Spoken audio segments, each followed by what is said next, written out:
ಅದನ್ನೇ ಮನಗಂಡಂತಹ ನಾನು ಈ ವಂಶದಲ್ಲಿ ಹುಟ್ಟಿದ ಮೇಲೆ ಕರ್ತವ್ಯವನ್ನು ಮಾಡುವುದು ಅನಿವಾರ್ಯ ಅಲ್ಲ, ಅದು ನನ್ನ ಹೊಣೆ. ಇದುವರೆಗೂ ಮುಂದುವರಿಸಿಕೊಂಡು ಬಂದವನಾಗಿದ್ದೇನೆ. ಅದೇ ರೀತಿಯಲ್ಲಿ ವಿದ್ಯಾಭ್ಯಾಸ ಮುಗಿದ ನಂತರದಲ್ಲಿ ಪಟ್ಟಾಭಿಷೇಕ. ಆ ಸಂದರ್ಭದಲ್ಲಿ ಪಿತೃವಾಕ್ಯ ಪರಿಪಾಲನಾರ್ಥವಾಗಿ ವನವಾಸ ವ್ರತವನ್ನು ಕೈಗೊಳ್ಳುವಂತಹ ಪರಿಸ್ಥಿತಿ ಎದುರಾಗಿ ಬಂತು. ಆ ಸಮಯದಲ್ಲಿ ಜೊತೆಯಲ್ಲಿ ಸೀತೆ ಲಕ್ಷ್ಮಣ ಬಂದರು. ಆ ಸಂದರ್ಭದಲ್ಲಿ ಏನಾಯಿತು ಎನ್ನುವುದು ಒಂದು ಕ್ಷಣ ನನಗೆ ದುಃಖಕ್ಕೆ ಈಡಾಗುವಂತಹ ಸಂಗತಿ. ಸೀತೆ ದುಷ್ಟ ರಾವಣನಿಂದ ಅಪಹೃತಳಾಗಿ ಹೋದಳು. ವಂಶದ ಗೌರವವನ್ನು ಕಾಪಾಡಿಕೊಳ್ಳುವುದು ಒಂದು ಕಡೆಯಾದರೆ, ಇನ್ನೊಂದು ಕೈ ಹಿಡಿದ ಮಡದೆಯನ್ನು ರಕ್ಷಿಸಿಕೊಳ್ಳುವುದು ಸಹ ನನ್ನ ಹೊಣೆ ಬಂತು. ಹಾಗೆ ಮುಂದುವರಿದಾಗ ಅನೇಕ ಕಷ್ಟಗಳು ಎದುರಾದವು. ಆ ಕಷ್ಟಗಳೆಲ್ಲ ಸುಲಭವಾಗಿ ನಿವಾರಣೆಯಾಗುವಂತೆ ಕಪಿ ಕಟಕಗಳು ಜೊತೆಯಲ್ಲಿ ಸೇರಿಕೊಂಡವು. ಅದೇ ರೀತಿಯಲ್ಲಿ 100 ಯೋಜನ ಉದ್ದವಾದಂತಹ ಸಮುದ್ರಕ್ಕೆ ಸೇತುವೆಯನ್ನು ಬಲಿಯಲಾಯಿತು. ಆ ನಂತರದಲ್ಲಿ ದುಷ್ಟ ರಾವಣನ ನಿಗ್ರಹವಾಯಿತು, ವಧೆಯಾಯಿತು. ಆ ಸಂದರ್ಭದಲ್ಲಿ ಸೀತೆ ಬಂಧನದಿಂದ ಮುಕ್ತಳಾದಳು ಎನ್ನುವ ಕಾರಣಕ್ಕಾಗಿ ಅವಳನ್ನು ನಾನು ಸ್ವೀಕರಿಸುತ್ತೇನೆ ಎನ್ನುವ ಹಾಗೆ ನೀವೆಲ್ಲ ಕಾದು ಕುಳಿತುಕೊಂಡಿರಿ. ಹೌದು ಸ್ವಾಮಿ. ಆದರೆ ಅದಕ್ಕೆ ನಾನು ಒಪ್ಪದೆ ಅಗ್ನಿ ಪ್ರವೇಶ ಮಾಡಿ ಅಗ್ನಿ ಪರೀಕ್ಷೆಗೆ ಒಳಗಾಗುವಂತಹ ಸಂದರ್ಭ ಬಂದಾಗ ರಾಮ ಒಂದು ಕಠಿಣವಾದ ನಿರ್ಧಾರವನ್ನು ತೆಗೆದುಕೊಂಡನು ಎನ್ನುವ ಹಾಗೆ ನೀವೆಲ್ಲ ತಪ್ಪಿಸಿದಿರಿ, ಸೀತೆಗಾಗಿ ದುಃಖಿಸಿದಿರಿ. ಆದರೆ ಯಾಕೆ ಇಂತಹ ಒಂದು ನಿರ್ಧಾರವನ್ನು ರಾಮ ಕೈಗೊಂಡ? ಈ ಸೂರ್ಯವಂಶದಲ್ಲಿ ಹುಟ್ಟಿದ ಮೇಲೆ ಅದು ನನಗೆ ಅನಿವಾರ್ಯ.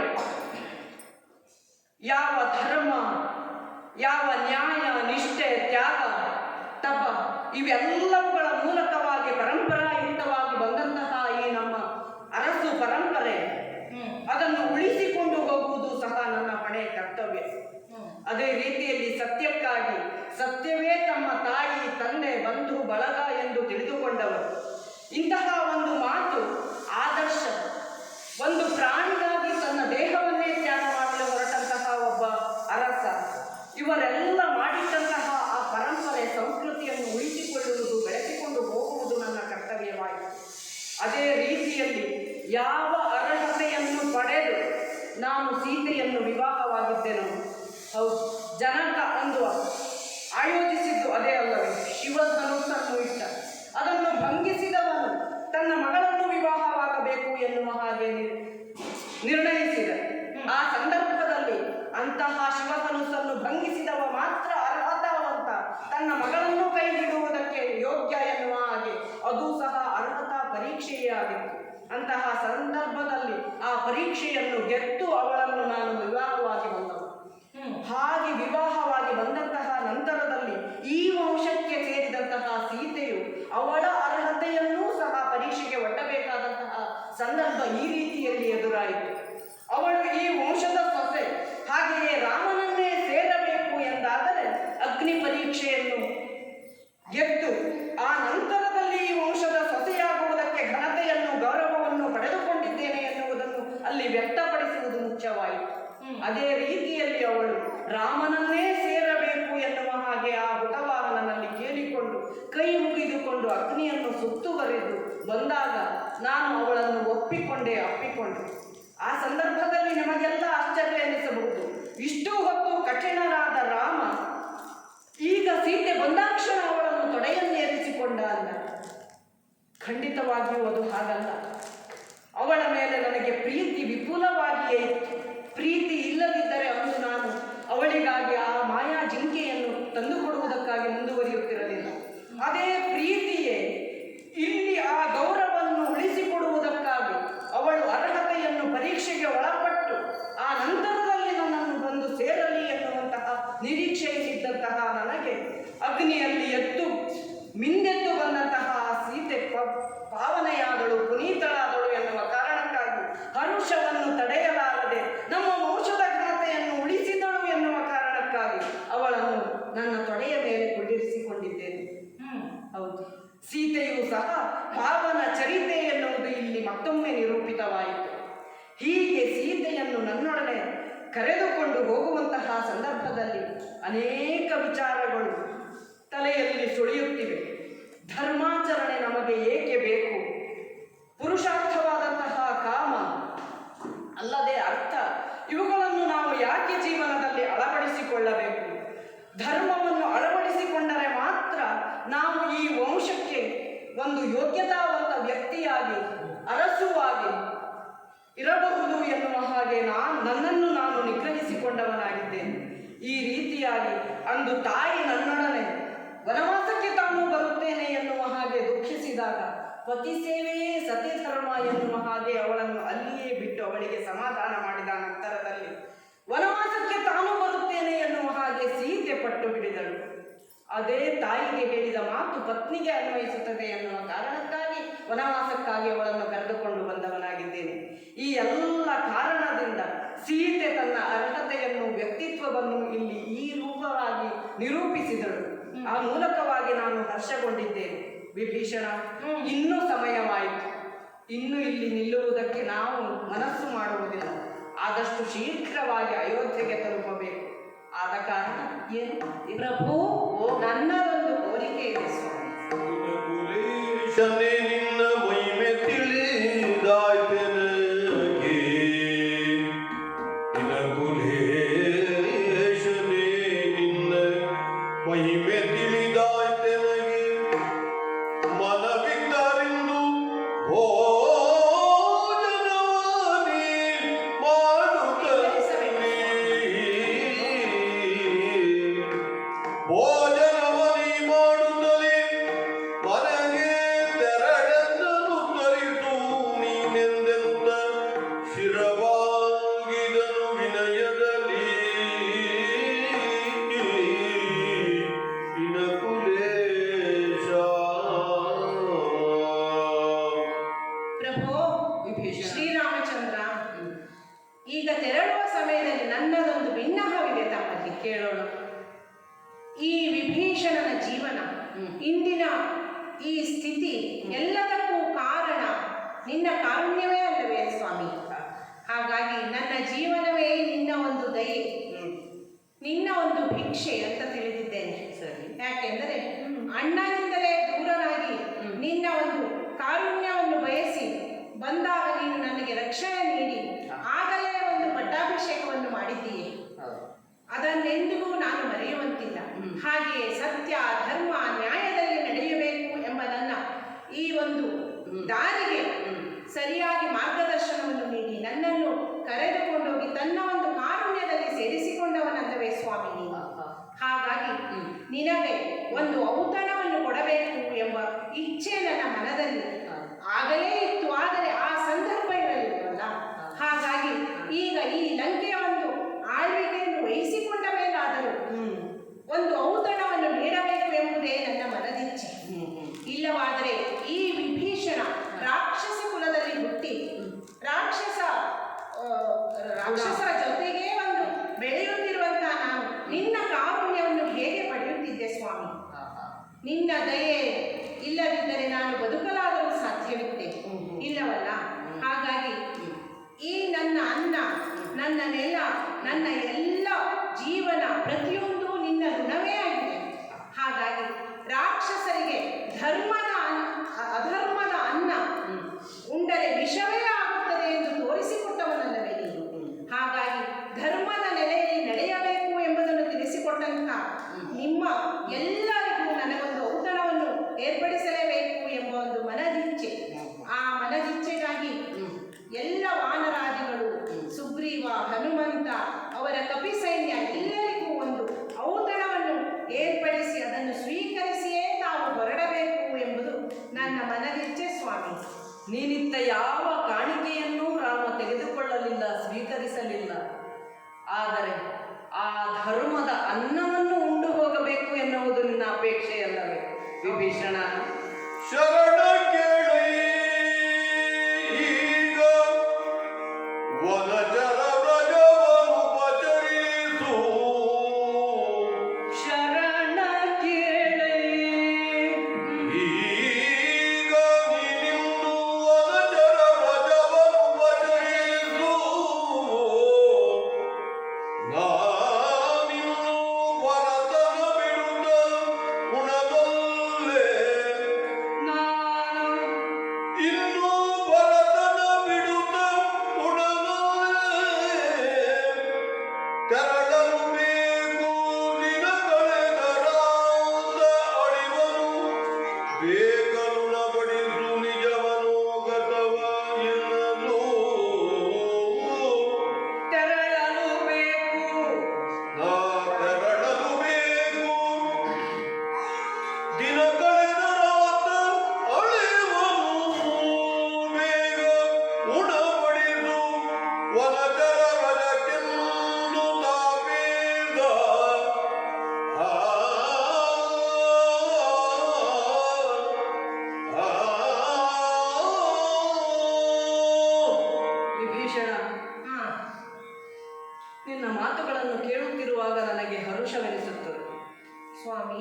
ಆದರೆ ಈ ನಿನ್ನ ಮಾತನ್ನು ಪೂರ್ತಿಯಾಗಿ ತೆಗೆದುಹಾಕುತ್ತೇನೆ ಎನ್ನುವ ಹಾಗೆ ಬೇಸರ ಮಾಡಿಕೊಳ್ಳುವುದು ಬೇಡ.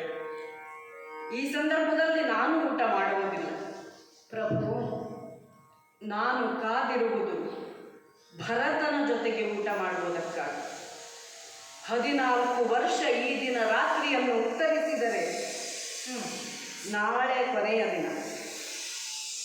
ನನಗಾಗಿ ಕಾಯುತ್ತಿರುವವನು ಆತ. ಯಾವ ಸ್ಥಿತಿಯಲ್ಲಿದ್ದಾನೋ ಏನೋ ಗೊತ್ತಿಲ್ಲ. ಆತನು ನನಗಾಗಿ ಕಾಯುತ್ತಿದ್ದಾನೆ. ನಾನು ಅವನನ್ನು ಕಾಣುವ ನಿರೀಕ್ಷೆಯಲ್ಲಿದ್ದೇನೆ. ಇಷ್ಟು ಮಾತ್ರ ನನ್ನ ಮನಸ್ಸಿಗೆ ಸ್ಪಷ್ಟವಾಗಿದೆ. ಆದ್ದರಿಂದ ಈ ಸಂದರ್ಭದಲ್ಲಿ ಭರತನ ಜೊತೆಯಲ್ಲಿಯೇ ಊಟ ಮಾಡುವ ಅಪೇಕ್ಷೆಯನ್ನು ಮಾತ್ರ ಹೊಂದಿದ್ದೇನೆಯೇ ಹೊರತು ಯಾರ ಅನ್ನವನ್ನು ಊಟ ಮಾಡುವುದಕ್ಕೆ ಉಂಟಾಗುವುದಿಲ್ಲ.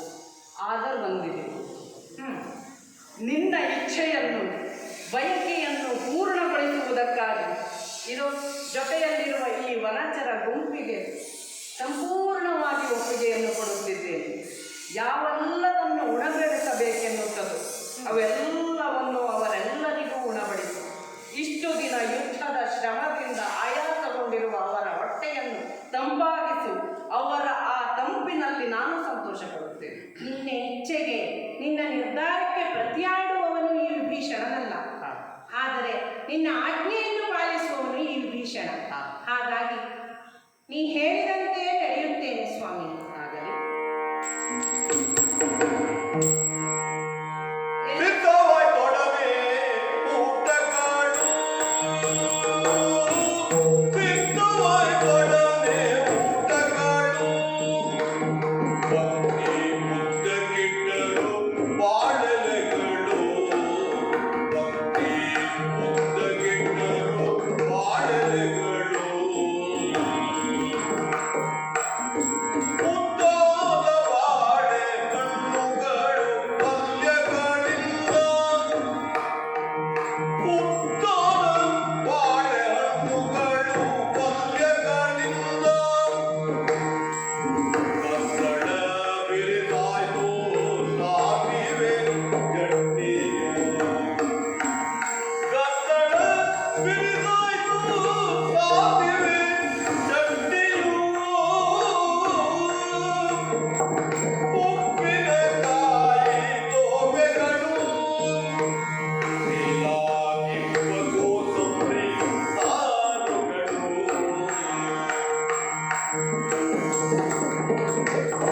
ಪಪ್ಪ ಕಜ್ಜಾಯ ಹುಳ್ಯನ್ನ ಮೇಲೋಗರ. ಹಪ್ಪಳ ರೊಟ್ಟಿಗೆ ತುಪ್ಪದ ಪಾಯಸ. ಸಿದ್ಧವಾಯ್ತೊಡನೆ ಊಟ ಕಾಡು. ಪಂಕ್ತಿ ಮುದ್ದಗಿಟ್ಟರು ಬಾಳೆಲೆಗಳು. ಸಿದ್ಧವಾಯ್ತೊಡನೆ ಊಟ ಕಾಡು.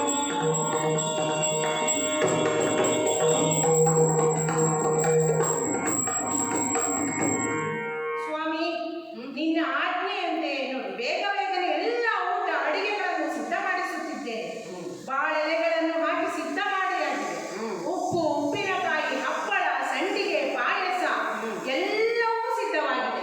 ಹಾಗೆಯೇ ನಮ್ಮ ಕಪಿ ಸೈನ್ಯಕ್ಕೆ ಪ್ರಿಯವಾದಂತಹ ಬಾಳೆಹಣ್ಣುಗಳು, ಅದರಿಂದಲೇ ತಯಾರಾದ ಭಕ್ಷ್ಯಗಳು ಎಲ್ಲವೂ ಸಿದ್ಧವಾಗಿದೆ. ತುಪ್ಪನ್ನ, ಪಾಯಸ ಎಲ್ಲವೂ ಅವರಿಗೆ ಯಥೇಚ್ಛವಾಗಿ ತಿನ್ನಬೇಕು ಅವರೆಲ್ಲರೂ. ಯಾಕೆಂದರೆ ಯುದ್ಧದಲ್ಲಿ ಹೋರಾಡಿ ದಣಿದಿದ್ದಾರೆ. ಆ ದಣಿದ ಎಲ್ಲ ಶರೀರಗಳಿಗೂ ಒಂದು ಸಂಪೂರ್ಣವಾದ ಆಹಾರ ಬೇಕಲ್ಲವೇ? ಹಾಗಾಗಿ ಇದೆಲ್ಲ ಸಿದ್ಧತೆಗಳು, ಇದೆಲ್ಲವನ್ನು ಅವರು ಸ್ವೀಕರಿಸಲು ಎಲ್ಲವೂ ಸಿದ್ಧವಾಗಿದೆ. ಹಾಗಾಗಿ ತುಪ್ಪಣ್ಣವೇ ಸಿದ್ಧವಾದ ಮೇಲೆ ಹಾಲನ್ನು ಇಡುವುದಿಲ್ಲವೇ ಸ್ವಾಮಿ? ಹಾಗಾಗಿ ಎಲ್ಲವನ್ನು ಸಿದ್ಧಪಡಿಸಲು ಹೇಳಿ. ಯಾಕೆ ನೆನಪಿಸಿದೆ ಗೊತ್ತಾ? ಸಾತ್ವಿಕ ಆಹಾರ ಆಗಬೇಕು ಇವರಿಗೆ. ಇದು ರಾಕ್ಷಸ ರಾಜ್ಯ ಅಲ್ವಾ? ಅದಕ್ಕಾಗಿ ಮತ್ತೆ ಮತ್ತೆ ನೆನಪಿಸ್ತಾ ಇದ್ದೇನೆ. ಆದರೆ ನಿಮ್ಮ ಕಾರುಣ್ಯದಿಂದ ನಾನು ಸಾತ್ವಿಕನಾಗಿಲ್ಲವೇ ಸ್ವಾಮಿ? ಈಗ ಅದೇ ಸತ್ಯವೇ ಹೌದಾದ್ರು ಅವರ ಆ ಮಂಗಾಟಕ್ಕೆ ನೀನು ಕುಣಿದು ಮತ್ತೆ ನಿಮ್ಮ ಅಡುಗೆಯನ್ನು ಸಿದ್ಧಪಡಿಸಿದರೆ ಮತ್ತೆ ನೆನಪು ಮಾಡ್ತಾ ಇದ್ದೇನೆ. ಹಾಗಾಗಿ ಅವರಿಗೆ ಈಗ ಎಲ್ಲ ಬಾಳೆಹಣ್ಣು ಎಂದರೆ ಅವರಿಗೆ ಎಷ್ಟು ಒಂದು ಇಷ್ಟದ ತಿನಿಸಲ್ಲವೇ? ಹಾಗಾಗಿ ಅದರಿಂದಲೇ ತಯಾರಿಸಿದ ಎಲ್ಲ ಭಕ್ಷ್ಯಗಳನ್ನು ತಯಾರಿಸಿದ್ದೇನೆ. ತಯಾರಿಸಲು ಹೇಳಿ ಎಲ್ಲರಿಗೂ ಈಗ ಕುಳಿತುಕೊಳ್ಳಲು ವ್ಯವಸ್ಥೆಯನ್ನು ಮಾಡಿ ಹೌದು. ಅವರು ಅವರವರಿಗೆ ಬೇಕಾದ ಸ್ಥಾನದಲ್ಲಿ ಕುಳಿತು ಅಲ್ಲಿ ಮರದ ಮೇಲೆ ಹೋಗಿ ಕುಳಿತುಕೊಂಡು ಊಟ ಮಾಡಿದವರು ಇದ್ದಾರೆ. ಹೌದು. ಬನ್ನಿ ಬನ್ನಿ, ಎಲ್ಲ ಇಲ್ಲೇ ಕುಳಿತುಕೊಂಡು ಎಲ್ಲ ವಾನರ ಪ್ರಮುಖರು ಅವರೆಲ್ಲ ಸೈನ್ಯದವರು ಎಲ್ಲರೂ ಬಂದು ನನ್ನ ಈ ಪುಟ್ಟ ಆತಿಥ್ಯವನ್ನು ಸ್ವೀಕರಿಸಬೇಕಾಗಿ ಎಲ್ಲರಲ್ಲೂ ಕೈ ಮುಗಿದು ವಿನಂತಿಸಿಕೊಳ್ಳುತ್ತಿದ್ದೇನೆ ಪ್ರಭು. ಹಾಗಾಗಿ ಇವರೆಲ್ಲರ ಭೋಜನವನ್ನು ನೀನು ಭೋಜನವನ್ನು ಸ್ವೀಕರಿಸದಿದ್ದರೂ ನಿನ್ನ ಒಂದು ದೃಷ್ಟಿ ಅವರ ಮೇಲೆ ಇದ್ದರೂ ಅದೆಲ್ಲವೂ ಅವರಿಗೆ ಒಂದು ಪ್ರಸಾದವೇ ಸರಿ. ಹಾಗಾಗಿ ಎಲ್ಲರೂ ಭೋಜನವನ್ನು ಸ್ವೀಕರಿಸಿಯೇ ತೆರಳಬೇಕು. ಇನಿತು ಭೋಜನ ನಡೆಯಲಂದ ಇನಿತು ಭೋಜನ ನಡೆಯಲಂದ ಜನಪರ ಫಲಕದಳಿ ಕ್ಷೀರದಿ ಗಡಿಯದಲ್ಲಿ ಅರುಣಗಳು ಶರಣನೊಳೆಂದ ರಘುಪತಿಯು ಮನವಯೋಧ್ಯೆಯೊಳಿಹುದು ಮನವಯೋಧ್ಯೆಯೊಳಿಹುದು ವಿಭೀಷಣ ಭರತನ ನೆನವು ಬಿಗಿಯಾಯಿತೆಂದು ಮನವು ಅಯೋಧ್ಯೆಯೊಳಿಗುವುದು ಭರತನ ನೆನವು ಬಿಗಿಯಾಯಿತೆಂದು ಕಳುಹೆಂದೆನರು ಭಕ್ತಿಯೊಳಿಂದು ನಮಿಸಿದನಂದು ಪುಷ್ಪಕವು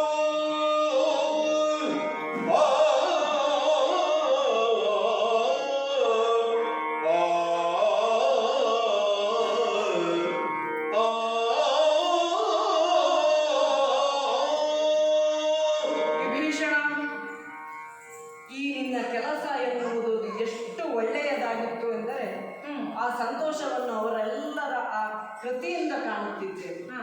ಅಷ್ಟು ಹಸಿವೆಯಿಂದ ಕಂಗೆಟ್ಟಿದ್ದ ಎಲ್ಲ ಕಪಿಕುಲಗದವರು ಹೊಟ್ಟೆ ತುಂಬ ಊಟ ಮಾಡಿ ಸಂತೃಪ್ತರಾದರು. ನನಗೂ ಅದೇ ಧನ್ಯತಾ ಭಾವ ಸ್ವಾಮಿ. ಆ ಸಂತೃಪ್ತಿಯಲ್ಲಿ ನಾನು ಸಂತೋಷವನ್ನು ಕಂಡುಕೊಂಡಿದ್ದೇನೆ. ಇನ್ನೂ ಸಮಯ ಹರಣ ಮಾಡುವುದಲ್ಲ. ನೀನಿತ್ತಂತಹ ಕದಳಿ ಫಲ ಹಾಲು ಸಹ ಸೇವನೆಯನ್ನು ಮಾಡಿದಂತಹ ನಾವು ಮತ್ತೆ ಮತ್ತೆ ಮತ್ತೆ ಮತ್ತೆ ನನ್ನ ಮನಸ್ಸು ಅಯೋಧ್ಯೆಯತ್ತಲೇ ಸಾಗುತ್ತದೆ ವಿಭೀಷಣ. ಭರತನ ನೆನಪು ಎನ್ನುವುದು ನನ್ನ ಮನಸ್ಸನ್ನು ಹೃದಯವನ್ನು ಭಾರ ಮಾಡುತ್ತಿದೆ. ಇನ್ನು ಇಲ್ಲಿ ಸಮಯ ಹರಣ ಮಾಡುವುದಕ್ಕೆ ಸಾಧ್ಯವಿಲ್ಲ. ಸಮಯ ಕಳೆಯುವುದಕ್ಕೆ ಅಸಾಧ್ಯವೆನಿಸುತ್ತದೆ. ಯಾವ ಸಮಯದಲ್ಲಿ ಆದರೂ ಆತ ಅನಾಹುತ ಮಾಡಿಕೊಂಡನು. ಯಾಕೆಂದರೆ ಆತ ಒಂದು ಚಿತ್ರಕೂಟದಲ್ಲಿ ಮಾತಾಡಿದ ಹೊರೆಯೇ ಆಗಿತ್ತು ವಿಭೀಷಣ. ಆದ್ದರಿಂದ ಇನ್ನೂ ಸಮಯ ಹರಣ ಮಾಡುವುದು ಬೇಡ. ಹೋಗುವುದಕ್ಕೆ ಅಪ್ಪಣೆಯನ್ನು. ಆಯ್ತು ಆಯ್ತು ಸ್ವಾಮಿ, ನಿಮಗೆ ಶೀಘ್ರವಾಗಿ ತರಲು ವ್ಯವಸ್ಥೆಯನ್ನು ಮಾಡುತ್ತೇನೆ. ದೇವಾ, ಓ ದೇವರೇರಲು ಬೇಕು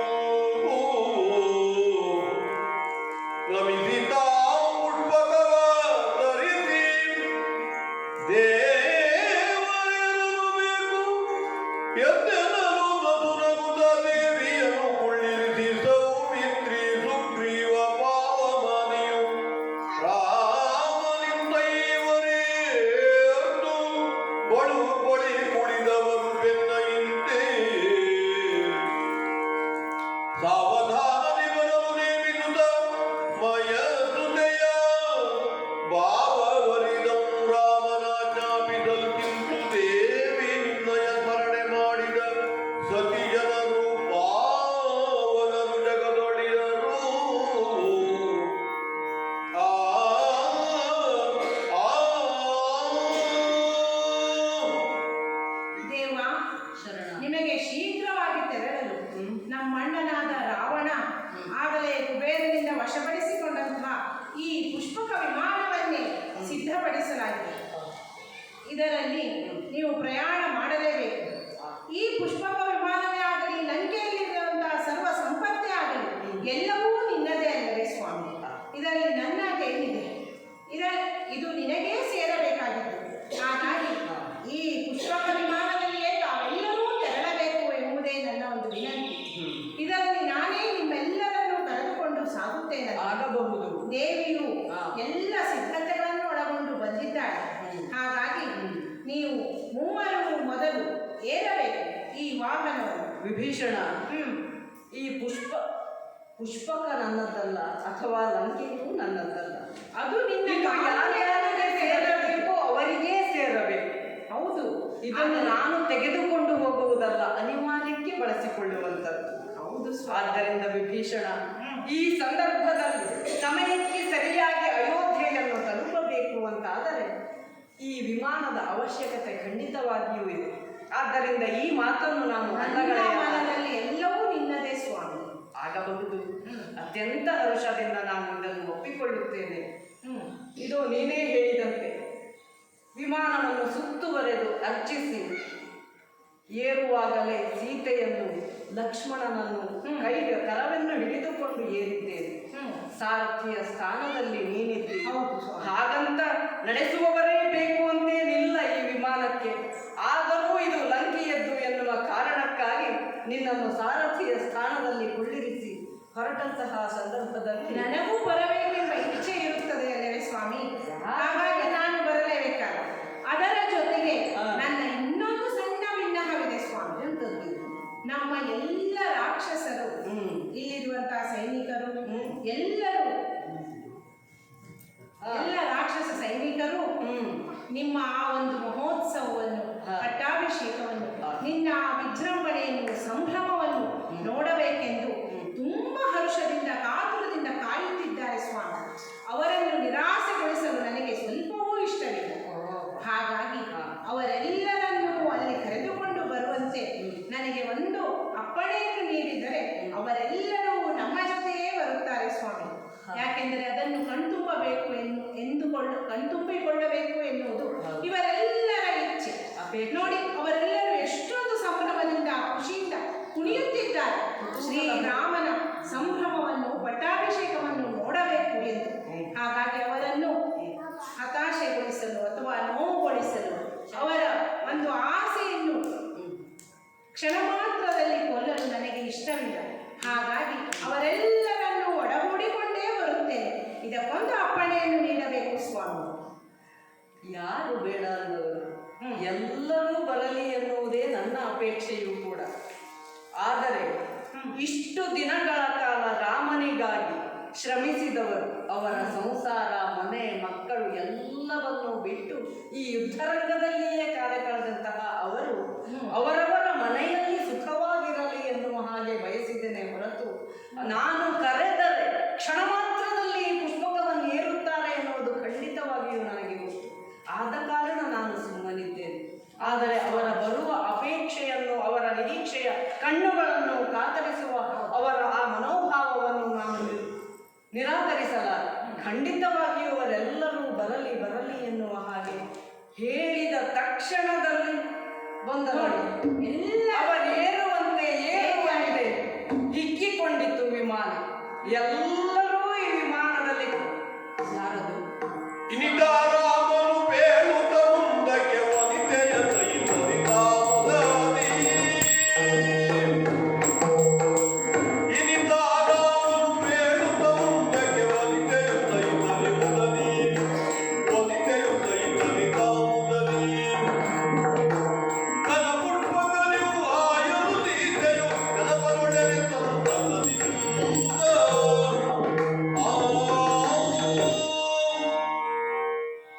ಏರುವಂತಹ ಕ್ಷಣದಲ್ಲಿ, ಹೊರಡುವಂತಹ ಸಂದರ್ಭದಲ್ಲಿ ಮೈಯಸುತ್ತೆ ಮಂಡೋದರಿ ಬಂದು ನಿಂತಳು.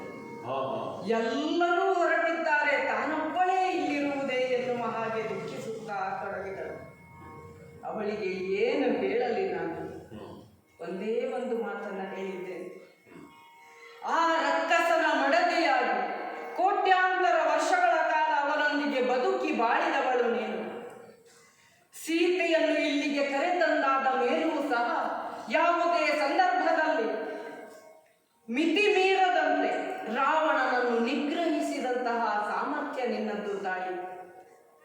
ಅಂದು ರಾತ್ರಿಯ ಕಾಲದಲ್ಲಿ ಬಂದು ಸೀತೆಯನ್ನು ತೊಂದರೆಪಡಿಸಿದಂತಹ ಆ ರಾವಣನನ್ನು ಅಂತಃಪುರಕ್ಕೆ ಕರೆದೊಯ್ದು ಸೀತೆಯ ಪಾವಿತ್ರತೆಯನ್ನು ಕಾಪಾಡಲು ಕಾರಣರಾದವಳು ನೀನು, ಪತಿವ್ರತೆ.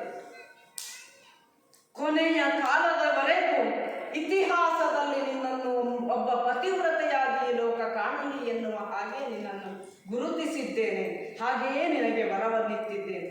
ದುಃಖಿಸಬೇಡ ತಾಯಿ ಎನ್ನುವ ಹಾಗೆ ಅವಳನ್ನ ಬೇಡಿಕೊಂಡು ಮುಂದುವರೆದು ಬಂದಾಗ ಸೀತೆ ಏನು ಹೇಳುವುದಕ್ಕೆ ತೊಡಗಿದ್ದಾಳೆ. ಸ್ವಾಮಿ, ಪುಷ್ಪಕ ವಿಮಾನವನ್ನೇರಿ ಹೊರಟಿದ್ದೇನೋ ಹೌದು, ಆಕಾಶಕ್ಕೆ ಜಿಗಿಯುವ ಮುನ್ನ ಒಂದು ಭಿನ್ನಹ ಸ್ವಾಮಿ ತಮ್ಮಲ್ಲಿ. ಎಂಥದ್ದು? ಲಾಲಿಪುರನ್ನಯ ಭಿನ್ನ ಲಂಕೆಯ ಪುರನೋಟಲಿಗೆ.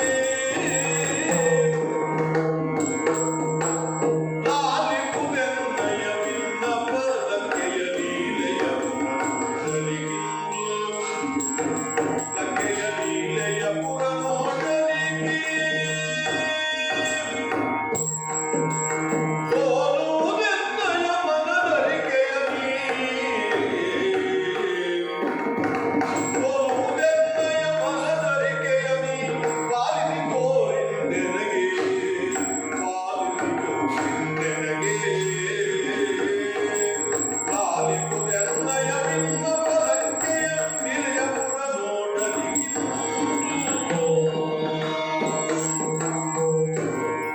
ಸ್ವಾಮಿ, ಕಷ್ಟದ ಕಾಲಗಳೆಲ್ಲ ಕಳೆದು ಸುಖದ ಕಾಲಗಳಿಗೆ ಸಿಟ್ಟಿಗೆ ಬಂದೊದಗಿತು ಅಂತ ಭಾವಿಸ್ತೇನೆ. ಸತ್ಯ. ಅದಲ್ಲ ಅಂತಾದ್ರೆ ವಿವಾಹವಾದ ನಂತರದಲ್ಲಿ ಅರಮನೆಯನ್ನ ಸೇರಿ ಅತ್ಯಂತ ಸಂತೋಷದಲ್ಲಿ ನಿಮ್ಮೊಂದಿಗೆ ಕಾಲ ಕಳೆಯುತ್ತಿದ್ದವಳು ನಾನು. ಆದ್ರೆ ಆ ಸಂತೋಷ ಬಹಳ ಕಾಲ ನಿಲ್ಲಲಿಲ್ಲ. ತಂದೆಯ ಮಾತಿಗೆ ಒಪ್ಪಿ ವನವಾಸಕ್ಕೆ ಹೊರಟು ನಿಂತವರು ನೀವು. ಆದ್ರೆ ನಿಮ್ಮೊಡನೆ ನಾನು ಬರ್ತೇನೆ ಅಂತ ಹಠ ಮಾಡಿದ ಹೌದು, ಕರೆದುಕೊಂಡು ಬಂದಿರಿ. ವನವಾಸಕ್ಕೆ ಬಂದ ಮೇಲೂ ಯಾವುದೇ ದುಃಖವಾಗಲಿ ಕಷ್ಟವಾಗಲಿ ನನಗಾಗಲಿಲ್ಲ. ನಿಮ್ಮ ಸಾಹಚರ್ಯದಲ್ಲಿ ಅತ್ಯಂತ ಸಂತೋಷದಿಂದಲೇ ಕಾಲ ಕಳೆಯುತ್ತಿದ್ದವಳು ನಾನು. ಆದರೆ ಏನು ಮಾಡುವುದೇ ಹೇಳಿ, ಹೆಣ್ಣು ಮನಲ್ಲವೇ ಖಂಡಿತನ ಬಯಸ್ತದೆ. ಅರಮನೆಯನ್ನೇ ತೊರೆದು ಬಂದೆ, ಅರಮನೆಯಲ್ಲಿರುವಂತಹ ಅನ್ನವನ್ನೇ ತೊರೆದು ಬಂದೆ. ಚಿನ್ನ ಬೇಕು ಅಂತ ಸೀತೆಗೆ ಅನಿಸಿತು, ಆದರೂ ಚಿನ್ನದ ಬಣ್ಣದ ಜಿಂಕೆ ಬೇಕು ಅಂತ ಈ ಮನಸ್ಸಿಗೆ ಅನಿಸಿತು ಸ್ವಾಮಿ. ಹಠವಾಯ್ತಾ ಅಂತ? ಹಠ ಮಾಡಿದೆನಲ್ಲ, ಛಲ ಮಾಡಿದೆನಲ್ಲ. ಈಗ ಅನ್ನಿಸುವುದು ನನಗೆ ಹೆಣ್ಣಾದವನಿಗೆ ಹಠವೋ ಛಲವೋ ಇರಬಾರದು ಅಂತ. ಆದರೂ ನನ್ನ ಮನದಿಂಗಿತವನ್ನ ಒಪ್ಪಿ ಅದನ್ನು ಹಿಡಿದು ತರಲು ಹೋದಿರಿ ನೀವು. ನಿಮಗೆ ಸಹಾಯವಾಗಲಿ ಅಂತ ಮೈದುನನಾದ ಲಕ್ಷ್ಮಣನನ್ನು ನಿಮ್ಮ ಹಿಂದೆ ಕಳುಹಿಸುವ ಮನ ಮಾಡಿದೆ ನಾನು. ಆದರೂ ಹೋಗಲೊಪ್ಪದಂತಹ ಲಕ್ಷ್ಮಣ, ಮೈದುನನಾದ ಲಕ್ಷ್ಮಣ 7 ಗೆರೆಗಳನ್ನು ಹಾಕಿ ಹೋದ. ಅತ್ತಿಗೆ ಯಾವುದೇ ಕಾರಣಕ್ಕೂ ಈ ಗೆರೆಗಳನ್ನು ನೀವು ದಾಟಬಾರದು ಅಂತ ಮಾಡಿದ. ಸ್ವಾಮಿ, ಈಗ ಆಲೋಚಿಸುವುದು ನಾನು, ನನ್ನ ಮೈದುನನಾದ ಲಕ್ಷ್ಮಣ ಹಾಕಿರುವುದು ಕೇವಲ ಅದು ಗೆರೆಗಳಾಗಿರಲಿಲ್ಲ ಸ್ವಾಮಿ, ಸಂಸ್ಕಾರದ ಗೆರೆಯಾಗಿರುತ್ತದೆ. ಹೆಣ್ಣಾದವಳು ಸಂಸ್ಕಾರವನ್ನ ಮೀರಿದಳು ಅಂತಾದ್ರೆ ಅವಳಿಗೆ ಎಂತಹ ದುಸ್ಥಿತಿ ಬಂದು ಒದಗುತ್ತದೆ ಅಂತ ಈಗ ಅನ್ನಿಸ್ತಾ ಉಂಟು ನನಗೆ. ಅವನ ಕುರಿತಾಗಿ, ಹೆತ್ತ ಮಗನಂತಿರುವಂತಹ ಲಕ್ಷ್ಮಣನ ಕುರಿತಾಗಿ ಎಂತಹ ಕಠೋರವಾದ ಮಾತುಗಳನ್ನಾಡಿದೆ ನಾನು. ಆ ಕ್ಷಣಕ್ಕೆ ಅವನ ಕಣ್ಣಿನಲ್ಲಿ ಒಂದು ಹನಿ ನೀರು ಜಿನುಗಿದ್ದನ್ನು ಕಂಡಿದ್ದೇನೆ. ಇನ್ನೊಬ್ಬರ ಕಣ್ಣಿನಲ್ಲಿ ಒಂದು ಹನಿ ನೀರು ಜಿನುಗಿದರೆ ಕಣ್ಣೀರ ಹೊಳೆಯನ್ನೇ ನಾವು ಹರಿಸಬೇಕಾಗುತ್ತದೆ ಎನ್ನುವುದು ನನ್ನ ಅನುಭವಕ್ಕೂ ಗೊತ್ತು ಸ್ವಾಮಿ. ಇಷ್ಟು ತಿಂಗಳುಗಳ ಕಾಲ ಆ ರಕ್ಕಸನ ವಶದಲ್ಲಿದ್ದು ನಿನ್ನ ನಾಮದ ಧ್ಯಾನವನ್ನೇ ಮಾಡುತ್ತಾ ಕಣ್ಣೀರ ಹೊಳೆಯನ್ನೇ ಹರಿಸಿದವಳು ನಾನು. ಆದರೆ ನನ್ನನ್ನು ಹರಿಸಿ ನೀನು ಬಂದೆಯಲ್ಲ ಸ್ವಾಮಿ. ನಿನ್ನ ರಾಮ ಬಂದಿದ್ದಾನೆ, ದುಷ್ಟರನ್ನ ಸಂಹರಿಸಿದ್ದಾನೆ ಅಂತ ಸರಮೆ ಆಡಿದ ಮಾತನ್ನು ಕೇಳಿ ಬಹಳ ಸಂತೋಷಗೊಂಡೆ ನಾನು. ಸಂತೋಷಪಟ್ಟೆ. ಇಷ್ಟು ದಿನಗಳ ಕಾಲ ನನ್ನಿಂದ ದೂರವಾದಂತಹ ನನ್ನ ರಾಮ ಓಡೋಡಿ ಬಂದು ನನ್ನನ್ನು ಸ್ವೀಕರಿಸ್ತಾನೆ ಅಂತ ಭಾವಿಸಿದೆ. ಆದರೆ ಹಾಗಾಗಲಿಲ್ಲ. ಸಂದೇಶವನ್ನು ಹನುಮನ ಕೈಯಲ್ಲಿ ಕಳುಹಿಕೊಟ್ಟೆ ನೀನು. ಕರೆದುಕೊಂಡು ಹೋಗುವುದಕ್ಕಾಗಿ ಶರಣನಾದ ವಿಭೀಷಣ ಬಂದ. ವಿಭೀಷಣನ ಮಾತಿಗೊಪ್ಪಿ ಸಾಲಂಕೃತ ಭೂಷಿತಳಾಗಿ ಬಂದಂತಹ ನನ್ನನ್ನು ಕಂಡು ನೀನು ವ್ಯಗ್ರನಾದ. ಅಗ್ನಿ ಪರೀಕ್ಷೆಯೇ ಆಗಬೇಕಾಗಿ ಬಂತು ಸ್ವಾಮಿ. ಆದರೂ ಅದು ಒಳ್ಳೆಯದಕ್ಕೆ ಅಂತ ಭಾವಿಸ್ತೇನೆ ನಾನು. ಖಂಡಿತವಾಗಿ. ಪಣದಲ್ಲಿ ನನ್ನನ್ನು ಗೆದ್ದು ಪಡೆದುಕೊಂಡವನು ನೀನು ನಿನ್ನ ಅರ್ಹತೆಯಿಂದ. ಅಷ್ಟೇ ಅಲ್ಲ, ದುಷ್ಟನು ನನ್ನನ್ನು ಅಪಹರಿಸಿದಾಗ ಧೈರ್ಯದಿಂದಲೇ ಅವನ ಎದುರಿಸಿ ಸಂಹರಿಸಿ ನನ್ನನ್ನು ಪಡೆದುಕೊಂಡಿದ್ದೆ ಅಂತ ಆದಮೇಲೆ ನಿನ್ನ ಅರ್ಹತೆಗೆ ತಪ್ಪು ಮರ್ಯಾದ ಪುರುಷೋತ್ತಮನಾದಂತಹ ನಿನ್ನನ್ನು ಪುನಃ ಸೇರಲಿಕ್ಕೆ ನನಗೂ ಒಂದು ಅರ್ಹತೆ ಬೇಕು ಅಂತ ಅನಿಸಿದ್ದು ಹೌದು ಆ ಕ್ಷಣಕ್ಕೆ. ಪರೀಕ್ಷೆಯನ್ನ ನೀನು ಒಟ್ಟಿದ ಕಾಲಕ್ಕೆ ಸಂತೋಷದಿಂದಲೇ ಒಪ್ಪಿಕೊಂಡೆ. ನಮ್ಗೀಗ ಕತ್ತಲ ಬದುಕೆಲ್ಲ ಕಳೆದು ಸುಖದ ಬದುಕು ಅಂತ ಸಂತೋಷಗೊಂಡಿದ್ದೇನೆ. ಆದರೆ ಒಂದು ಇನ್ನ ಒಂದು ಸ್ವಾಮಿ ನನಗೆ ಇನ್ನಂಥದ್ದು ಅಂಥದ್ದೇನಿಲ್ಲ, ಭಯಪಡುವಂಥದ್ದಲ್ಲ, ಚಿಕ್ಕ ಭಿನ್ನಹ ಒಂದು ಸಣ್ಣ ಆಸೆ. ಈ ಲಂಕೆಗೆ ಒಂದು ತಿಂಗಳುಗಳೇ ಕಳೆದು ಹೋಯಿತು, ತಿಂಗಳಕ್ಕೆ ವರ್ಷವೇ ಸಮೀಪಿಸಿದ್ದೇನೋ ಅನ್ನಬಹುದು. ಆದರೂ ನಾನಿಲ್ಲಿ ಬಂದಾಗಿನಿಂದ ಈ ಶಿಂಶುಪ ವೃಕ್ಷದ ಕೆಳಗೆ ಕೂತು ಮುಂದಿರುವಂತಹ 10 ಮರಗಳನ್ನು ನೋಡಿದ್ದು ಬಿಟ್ರೆ, ನನ್ನ ಸುತ್ತಲಿರುವಂತಹ ಈ ಹುಲ್ಲನ್ನು ನೋಡಿದ್ದು ಬಿಟ್ರೆ, ಈ ಲಂಕೆಯಲ್ಲಿ ನಾನೇನನ್ನು ಕಾಣಲಿಲ್ಲ ಪ್ರಭು. ನನ್ನನ್ನು ಉಪಚರಿಸಲು ಬಂದಂತಹ ಸೇವಕಿಯರು ಆ ರಕ್ಕಸರು ಅವರ ಆಡುವ ಮಾತುಗಳನ್ನು ನಾನು ಕೇಳಿದ್ದೇನೆ. ಸುವರ್ಣ ಲಂಕೆ ಅಂತೆ, ಪಳಪಳ ಹೊಳೆಯುತ್ತದಂತೆ, ರಾಜ ಬೀದಿಗಳು ಅದೆಷ್ಟೋ ಸುಂದರವಾಗಿದ್ದಾವಂತೆ. ಅಷ್ಟೇ ಅಲ್ಲ, ಸರಮೆ ಹೇಳ್ತಿದ್ಲು, ಈ ಅಶೋಕವನ ಎನ್ನುವುದು ವಿಸ್ತಾರವಾಗುಂಟಂತೆ, ಕಣ್ಣಿಗೆ ಹಬ್ಬ ಅಂತೆ. ಅದನ್ನೆಲ್ಲ ನೋಡಲಿಕ್ಕಾಗಲಿಲ್ಲ. ಈಗ ಹೋಗುವುದು ನಾವು ನಮ್ಮ ಅಯೋಧ್ಯೆಗಲ್ವೋ, ಮತ್ತೆ ನಾನು ಹಿಂತಿರುಗಿ ಇಲ್ಲಿಗೆ ಬರ್ತೇನೆ ಅಂತಲ್ಲ, ಅಲ್ಲ ಬರುವುದು ಬೇಡ, ಬರ್ತೇನೆ ಅಂತಲ್ಲ, ನೀವು ಅದರ ರಾಜಕಾರ್ಯ ನಿಮಿತ್ತವಾಗಿ ಬರ್ತೀರೋ ಏನು. ಆದ್ದರಿಂದ ಹೋಗುವ ಮುನ್ನ ಈ ಲಂಕೆಯನ್ನೊಮ್ಮೆ ನೋಡಿ ಹೋಗಬೇಕು ಅಂತ ಆಸೆ ತೋರಿಸ್ತೀರ ಸ್ವಾಮಿ? ಸೀತಾ, ಸ್ವಾಮಿ, ನಮ್ಮದಲ್ಲದಕ್ಕಾಗಿ ಯಾವತ್ತೂ ನಾವು ಆಸೆ ಪಡಬಾರದು. ಅದು ನಮ್ಮ ಬದುಕಿನಲ್ಲಿ ನಿರೂಪಿತವಾದಂತಹ ವಿಷಯ. ಇದು ನೋಡುವುದಕ್ಕಷ್ಟೇ, ನಾನು ಹೇಳಿದ್ದನ್ನು ಕೇಳುವುದಕ್ಕಷ್ಟೇ. ಆದರೆ ಮಾತ್ರ ಹೇಳ್ತೇನೆ, ಇನ್ನೂ ಮಟ್ಟ ಇಲ್ಲ. ಸತಿಗೆ ಮೊದಲಿ ನಗರಿ ಕುಬೇರನ ಹಿರಿಯಾಗಿರಲೈತಂದು.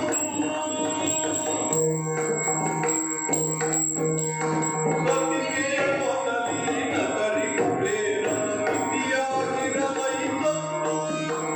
ಹಿರಿಯಾಗಿರಲೈತಂದು.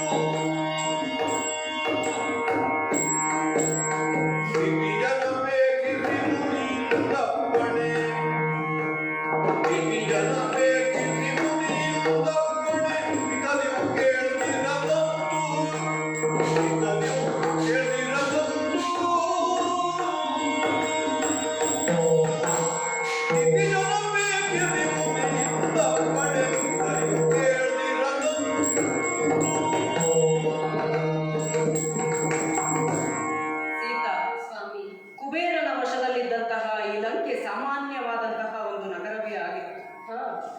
ಆ ನಂತರದಲ್ಲಿ ರಕ್ಕಸರ ಉದ್ಧಾರಕ್ಕಾಗಿ ವಿಶ್ರವಸು ಮುನಿಗಳು ಕೈಕಸ ಮಾತೆಯಿಂದ ಹುಟ್ಟಿಕೊಂಡಂತಹ ರಕ್ಕಸ ರಾವಣ 10 ತಲೆಗಳನ್ನು ಹೊತ್ತು ಹುಟ್ಟಿ ಬಂದಂತಹ ಆತ ರಕ್ಕಸರನ್ನು ಉದ್ಧಾರ ಮಾಡುವುದಕ್ಕಾಗಿಯೇ ಪಡೆದುಕೊಂಡಂತಹ ಸುತ ಎನ್ನುವುದಾಗಿ ಹೇಳಿಸಿಕೊಂಡ. ಆ ಮೂಲಕವಾಗಿ ಈ ಲಂಕೆಗೆ ಯಾವುದೆಲ್ಲ ಬೇಕೋ, ರಕ್ಕಸರಿಗೆ ಯಾವುದೆಲ್ಲ ಬೇಕೋ ಅವುಗಳೆಲ್ಲವನ್ನು ಪಡೆದುಕೊಳ್ಳುವುದಕ್ಕೆ ಬೇಕಾಗಿ ಕುಬೇರನನ್ನ ಇಲ್ಲಿಂದ ಓಡಿಸಿ ಈ ಲಂಕೆಯನ್ನು ಸ್ವರ್ಣ ಲಂಕೆಯನ್ನಾಗಿಸಿದ. ಅವನ ಪುಷ್ಪಕವನ್ನು ತನ್ನದಾಗಿಸಿಕೊಂಡ. ಈ ಪುಷ್ಪಕ ಕುಬೇರನದ್ದು ಹಾಗಿದ್ದರೆ? ಹೌದು. ಈ ಅಶೋಕವನವು ಅಥವಾ ಈ ರಥಬೀದಿಯೋ ಅಥವಾ ಆತನ ಈ ಕುಂಭಕರ್ಣನ ಅರಮನೆಯೋ ರಾವಣನ ಅಂತಃಪುರವೋ ಪ್ರತಿಯೊಂದು ಸಹ ಅವನ ಸ್ವಂತ ನಿರ್ಮಾಣ. ಹಾಗೆ ತನ್ನ ಶ್ರಮದಿಂದ ನಿರ್ಮಾಣ ಮಾಡಿದಂತಹ ಈ ಲಂಕೆಯನ್ನು ಅವನಿಂದ ಉಳಿಸಿಕೊಳ್ಳುವುದಕ್ಕೆ ಆಗಲಿಲ್ಲ. ಅವನು ಬಾಳಿ ಬದುಕುವುದಕ್ಕೂ ಸಾಧ್ಯವಾಗಲಿಲ್ಲ. ಯಾಕೆ? ಶಾಪಗ್ರಸ್ತನಾದ, ಮಾಡಬಾರದಂತಹ ಕೆಟ್ಟ ಕಾರ್ಯಗಳನ್ನು ಮಾಡುವುದಕ್ಕೆ ಹೇಳಿದ್ದೇನೆ. ಸರಮೆ ಹೇಳ್ತಾ ಇದ್ದು ಅದೆಷ್ಟೋ ಶಾಪಗಳನ್ನು ಪಡೆದುಕೊಂಡಿದ್ದಾನಂತೆ, ನಿಮ್ಮ ಸೂರ್ಯವಂಶದವರಿಂದಲೂ ಪಡೆದುಕೊಂಡಿದ್ದಾನೆ ಅಂತ ಆಡ್ತಿದ್ದವಳು. ನಮ್ಮ ಸೂರ್ಯವಂಶ ಅಲ್ಲ, ಅವಳು ಹೇಳಿದ್ದು ನಿಮ್ಮ ಸೂರ್ಯವಂಶ. ನಿನ್ನನ್ನೇ ಅಪಹರಿಸಿಕೊಂಡು ಬಂದ ಮೇಲೆ ಬೇರೆ ಕತೆ ಕೇಳುವುದಕ್ಕೆ ಉಂಟೇನೆ ಸೀತಾ? ಆಯ್ತಲ್ಲ, ಇಲ್ಲಿಯೇ ನಿರೂಪಿತವಾದಂತಹ ಆತನ ಪಾಪ ಕೃತ್ಯಗಳು, ದುಷ್ಟ ಕೃತ್ಯಗಳು ಇಲ್ಲಿ ನಮ್ಮೆದುರಿಗೆ ನಿರೂಪಿತವಾದಂತಹ ಸಂದರ್ಭದಲ್ಲಿ ಅವನ ನಾಶ ಆಗಲೇಬೇಕಿತ್ತು. ಆದ ಕಾರಣ ನಾವು ಇಲ್ಲಿಯವರೆಗಾಗಿ ಬರಬೇಕಾಯಿತು. ನೀನು ಈ ಲಂಕೆಯನ್ನು ನೋಡಬೇಕಾಯಿತು. ಇದು ಅಲ್ಲಿಂದ ಇಲ್ಲಿಯವರೆಗೆ ಕಾಣುವ ಈ ವ್ಯಾಪ್ತಿ ಲಂಕೆಯದ್ದೇ. ಇಷ್ಟು ಚಿಕ್ಕ ದ್ವೀಪದಲ್ಲಿ ಇಷ್ಟು ದೊಡ್ಡ ದೇಶ. ತ್ರಿಕೂಟಾಚಲ ಪರ್ವತ ಮಧ್ಯದಲ್ಲಿ ಈ ಲಂಕೆಯನ್ನು ಸ್ಥಾಪಿಸಿದವರು. ರಕ್ಕಸರೇ ತುಂಬಿ ಹೋಗಿದ್ದಾರೆ, ಎಲ್ಲಿ ನೋಡಿದರೂ ರಕ್ಕಸರು. ರಕ್ಕಸ ರಾಜ್ಯವೇ ಹೌದೇ. ಹಾಗೆ ವಿಮಾನದಲ್ಲಿ ಹಾರುತ್ತಾ ಹಾರುತ್ತಾ ನಾವು ಮುಂದುವರೆದು ಬಂದಾಗ ಕೆಳಗೆ ನೋಡಿ ಸಮುದ್ರ. ಸಮುದ್ರಕ್ಕೆ ಇದನ್ನೇ ಅಲ್ಲವೇ ಲಂಘಿಸಿ ಬಂದಿದ್ದು ಸ್ವಾಮಿ? ಹೌದು, ಹನುಮಂತ ಸೇತುವೆ ಇಲ್ಲದೆ ಲಂಘಿಸಿ ಬಂದಿದ್ದ. ಹೌದು. ನಾವು ಬರಬೇಕಾದ್ರೆ ಸೇತುವೆಯನ್ನು ಕಟ್ಟಿ ಬರಬೇಕಾಯ್ತು. ನೋಡು, ಸೇತುವೆ ಅದು ಸಮುದ್ರದಲ್ಲಿ ಬೈತಲೆಯ ಹಾಗೆ ಕಾಣುವುದು.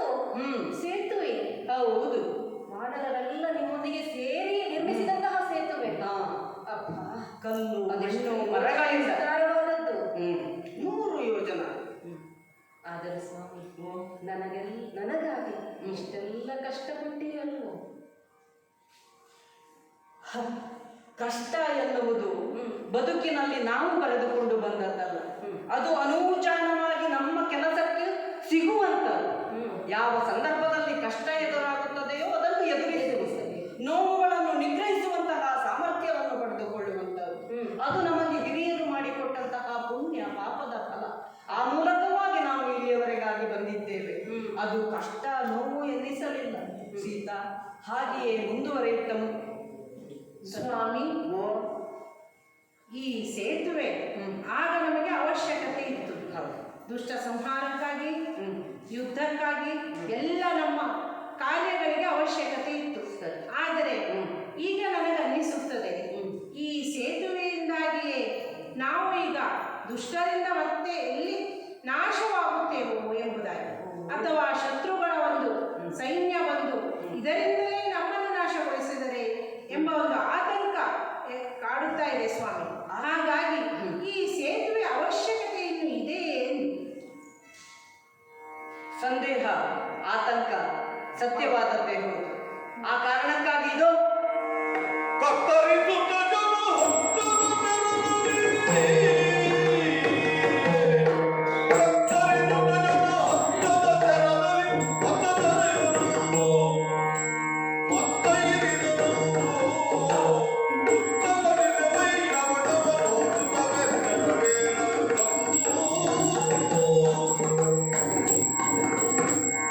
ಕಷ್ಟಪಟ್ಟು ಕಟ್ಟಿದಂತಹ ಸೇತುವೆ ಹೌದು ಸ್ವಾಮಿ. ಅವಶ್ಯಕತೆಗೆ ಬೇಕಾಗಿತ್ತು ಎನ್ನುವ ಹಾಗೆ ಕಟ್ಟಿದವರು, ಸಂಪುಲಗಳೆಲ್ಲವೂ ಸೇರಿದವರು. ಆದರೆ ಇದರಿಂದ ಮುಂದೆ ಅನಾಹುತವಾಗಬಹುದು ಎನ್ನುವ ಕಾರಣಕ್ಕಾಗಿ ಅನಿವಾರ್ಯವಾಗಿ ನಾವು ಬಳಸಿಕೊಂಡವರು. ಇನ್ನು ಮುಂದೆ ಅದು ಅವಶ್ಯಕತೆ ಇಲ್ಲ ಎಂದಾದಾಗ ಇದು ಕೈಯಲ್ಲಿದ್ದ ಧನುಸ್ಸನ್ನು ಊರಿದ್ದೇವೆ, ಕತ್ತರಿಸಿ ಹೋಯಿತು. ಯಾವ ಜನರು ಇನ್ನು ಇದರ ಮೇಲೆ ಹತ್ತಿ ನಡೆದಾಡುವ ಹಾಗಿಲ್ಲ.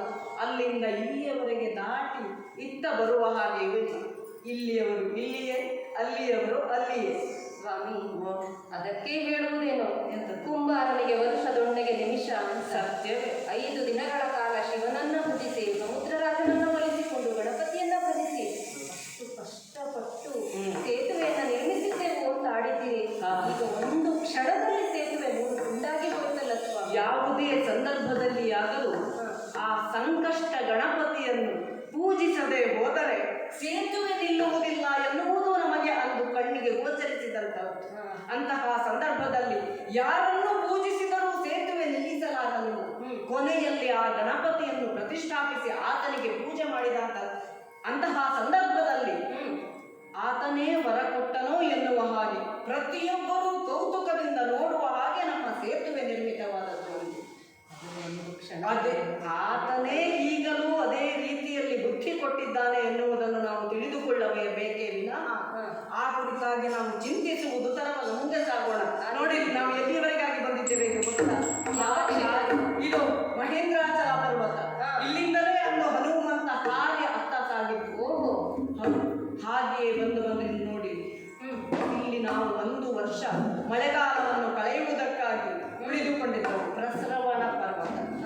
ಈ ಪರ್ವತದ ಇಲ್ಲಿಯೇ ಕುಳಿತು ಮುಂದೆ ಹೇಗೆ ನಾವು ಸೀತೆಯನ್ನು ಕರೆದುಕೊಂಡು ಬರಬೇಕು, ಯಾವ ರೀತಿಯಲ್ಲಿ ಯೋಜನೆಯನ್ನು ರೂಪಿಸಬೇಕು ಎನ್ನುವ ಹಾಗೆ ಸಮಯವನ್ನು ಕಳೆದಿದ್ದೇವೆ. ಆ ಯೋಜನೆಯನ್ನು ನಿರೂಪಿಸಿದ್ದೇವೆ. ಅದೇ ರೀತಿಯಲ್ಲಿ ಬಂದು ನೋಡಿ, ಋಷ್ಯಮುಖ ಪರ್ವತ ಇಲ್ಲಿ ಕಾಣುತ್ತಿರುವುದು ಕಿಷ್ಕಿಂಧೆ.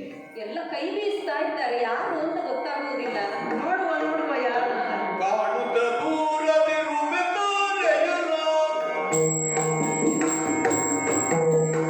ಕಾಣುತ್ತ ದೂರವಿರುವ ತಾರೆಯರ ಕಾಡಿಗೆ ಕೊಡಲೈದರು. ಕಾಡಿಗೆ ಕೊಡಲೈದರು. ಶ್ರೀನಿವಾಸನ ಮನೆಗಿಟ್ಟರಗಲು. ಶ್ರೀನಿವಾಸನ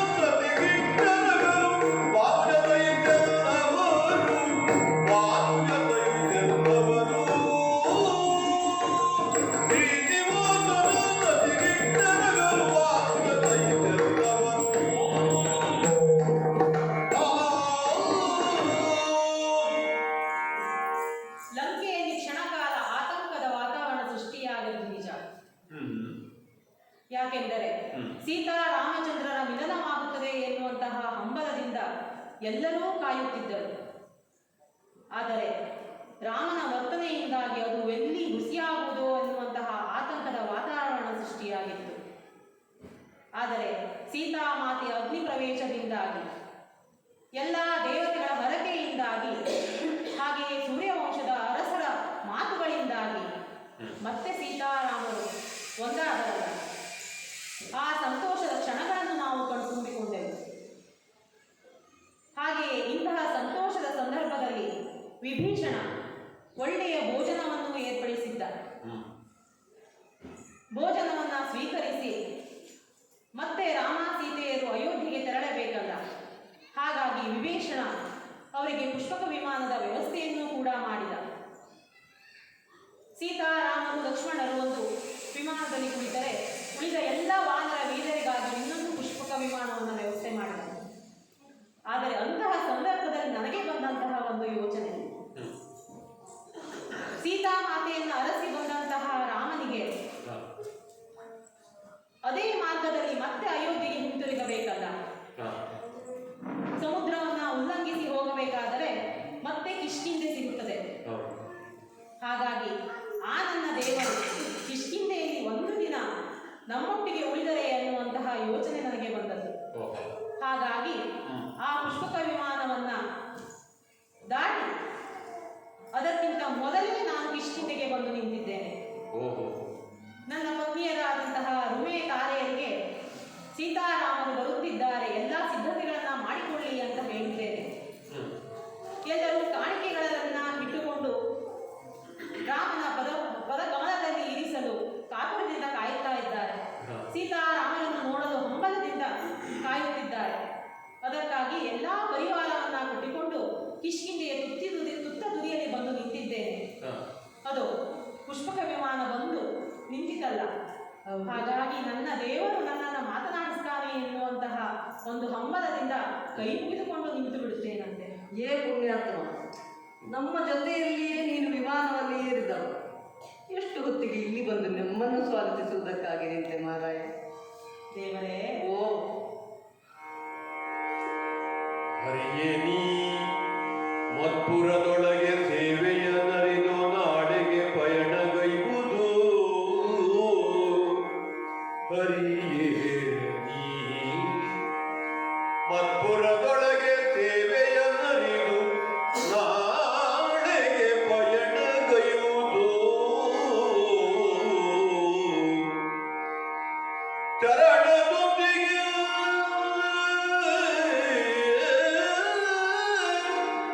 ಚರಣದೊಂದಿಗೆ ಬಹೆವು ಪಾವನರಾದೆ ಗಾವಿಂದು. ಹಿರಿದು ಭಿನ್ನವಿಲ್ಲ ದೇವಾ, ಹಿರಿದು ಭಿನ್ನವಿಲ್ಲ ದೇವರಿಗರಿಕೆ ಇದೆಂದು. ಹಿರಿದು ಭಿನ್ನವಿಲ್ಲ ದೇವರಿಗರಿಕೆ ಇದೆಂದ ಸುಗ್ರೀವ ಭಕ್ತಿಯೊಳು.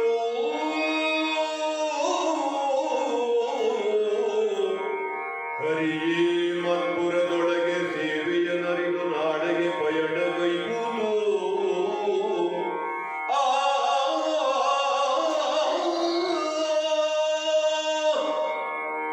ಸೀತಾರಾಮಚಂದ್ರ ನಮೋ ನಮಃ, ನಮೋ ನಮಃ. ಶುಭವಾಗಲಿ ಸುಗ್ರೀವ. ದೇವರೇ, ವಿಭೀಷಣ ಅಯೋಧ್ಯೆಗೆ ತೆರಳುವ ನಿಮ್ಮನ್ನ ದಾರಿ ಸುಗಮಯವಾಗಿರಲಿ ಎನ್ನುವ ಹಾಗೆ ಪುಷ್ಪಕ ವಿಮಾನವನ್ನ ವ್ಯವಸ್ಥೆ ಮಾಡಿದ. ಆದರೆ ನನ್ನ ಯೋಚನೆ ಏನು ಅಂದರೆ, ನೀವು ಇನ್ನೂ ಒಂದು ದಿನ ವಿಶ್ರಾಂತಿ ತೆಗೆದುಕೊಂಡು ನಿಮ್ಮ ಪ್ರಯಾಣ ಇನ್ನೂ ಸುಗಮಯವಾಗಿರಲಿ ಎನ್ನುವುದು ನನ್ನ ಹಂಬಲ. ಇಲ್ಲಿ ಕಿಷ್ಕಿಂಧೆಯಲ್ಲಿ.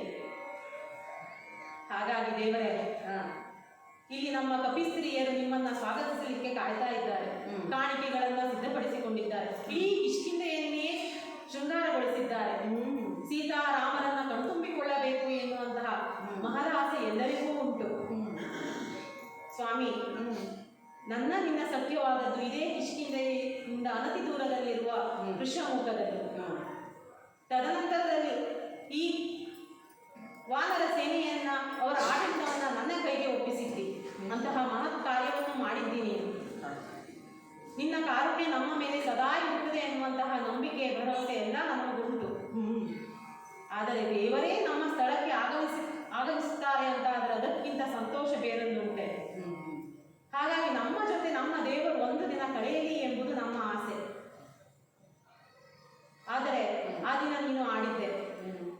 ವನವಾಸ ದೀಕ್ಷೆಯನ್ನು ಹೊಂದಿರುವಂತಹ ನೀನು ನಾನು ಪಟ್ಟವನ್ನ ಏರುವುದನ್ನ ನೋಡಲಿಕ್ಕೆ ಮತ್ತೆ ಕಿಷ್ಕಿಂಧೆ ರಾಜ್ಯಕ್ಕೆ ಇರಲು ಸಾಧ್ಯವಿಲ್ಲ ಅಂತ ಆಡಿದ್ದೆ. ಆದರೆ ಸ್ವಾಮಿ, ಈಗ ಎಲ್ಲ ಸುಖಾಂತ್ಯವಾಗಿದೆ ಅಲ್ಲ, ನಿನಗೆ ಹೋಗಲು ಅವಸರ ಏನೂ ಇಲ್ಲ ಅಂತ ಭಾವಿಸ್ತೇನೆ. ನೀನು ಬೇಗ ತೆರಳಲು ಪುಷ್ಪಕ ವಿಮಾನ ಉಂಟು. ಹಾಗಾಗಿ ಒಂದು ದಿನದ ಮಟ್ಟಿಗೆ ನಮ್ಮ ಕಿಷ್ಕಿಂಧೆಯಲ್ಲಿ ನೀನು ಇರಬೇಕು, ನಮ್ಮ ಆದರ ಆತಿಥ್ಯವನ್ನು ಸ್ವೀಕರಿಸಬೇಕು ಅಂತ ನಮ್ಮ ಕೋರಿಕೆ.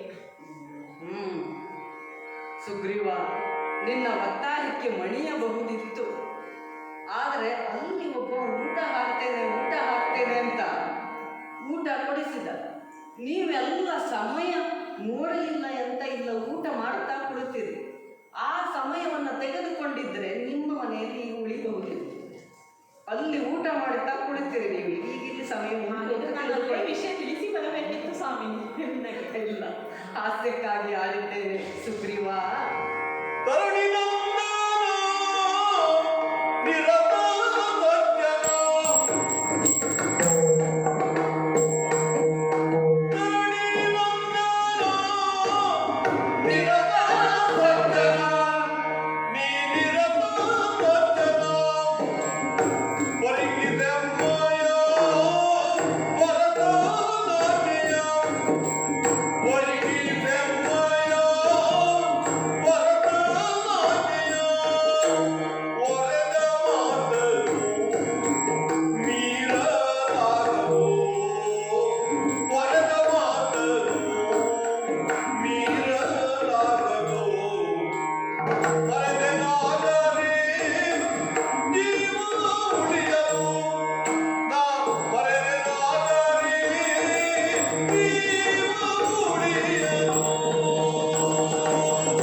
ಖಂಡಿತವಾಗಿಯೂ ನಿನ್ನ ಮನಸ್ಸು ನನಗೆ ಗೊತ್ತು.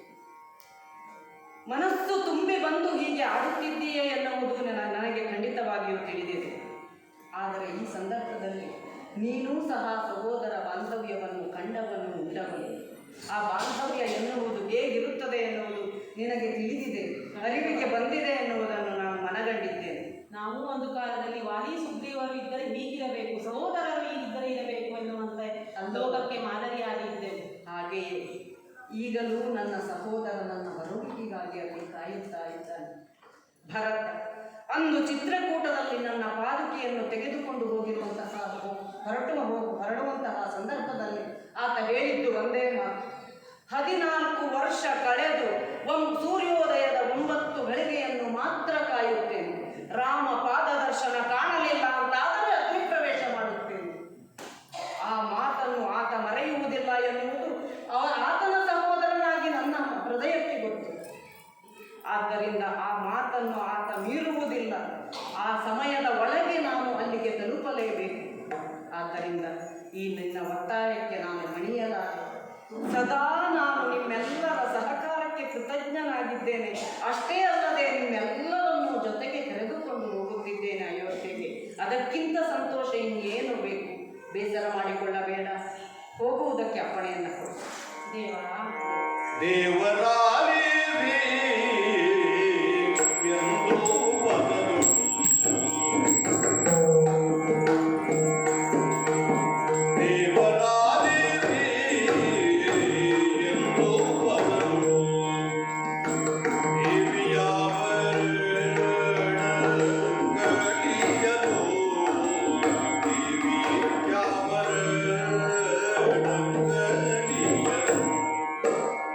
ರಾವಣ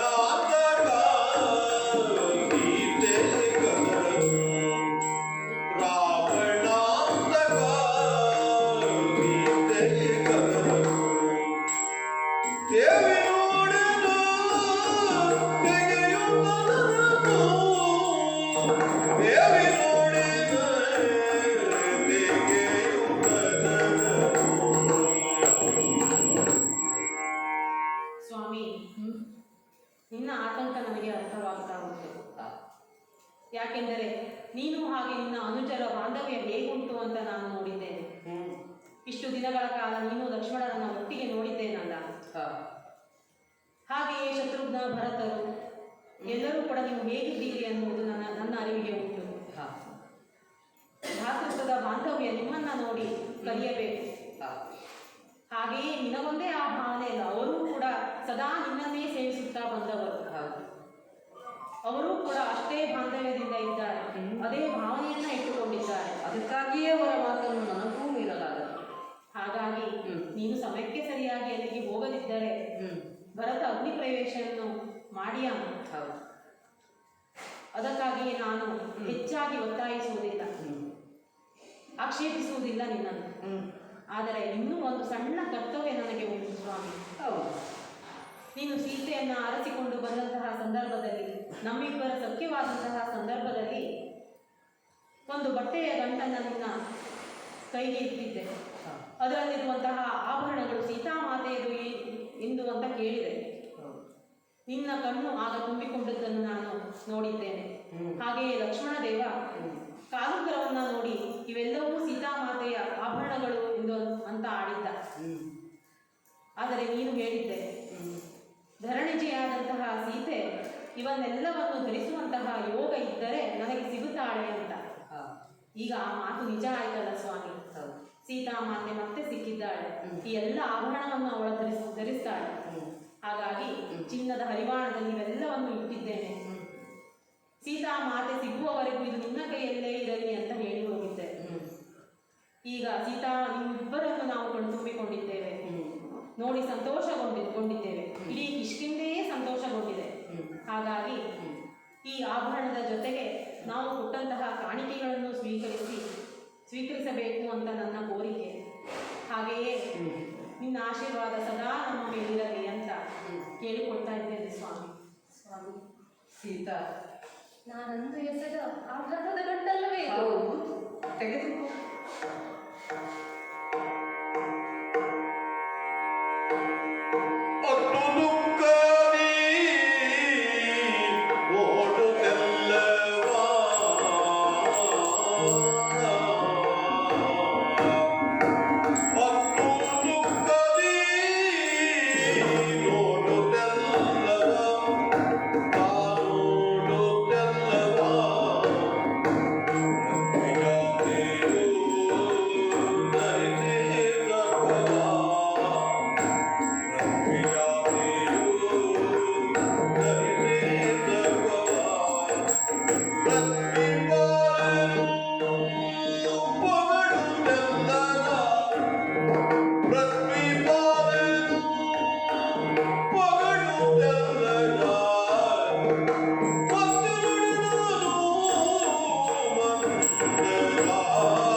ಹೊರಡುವಾಗ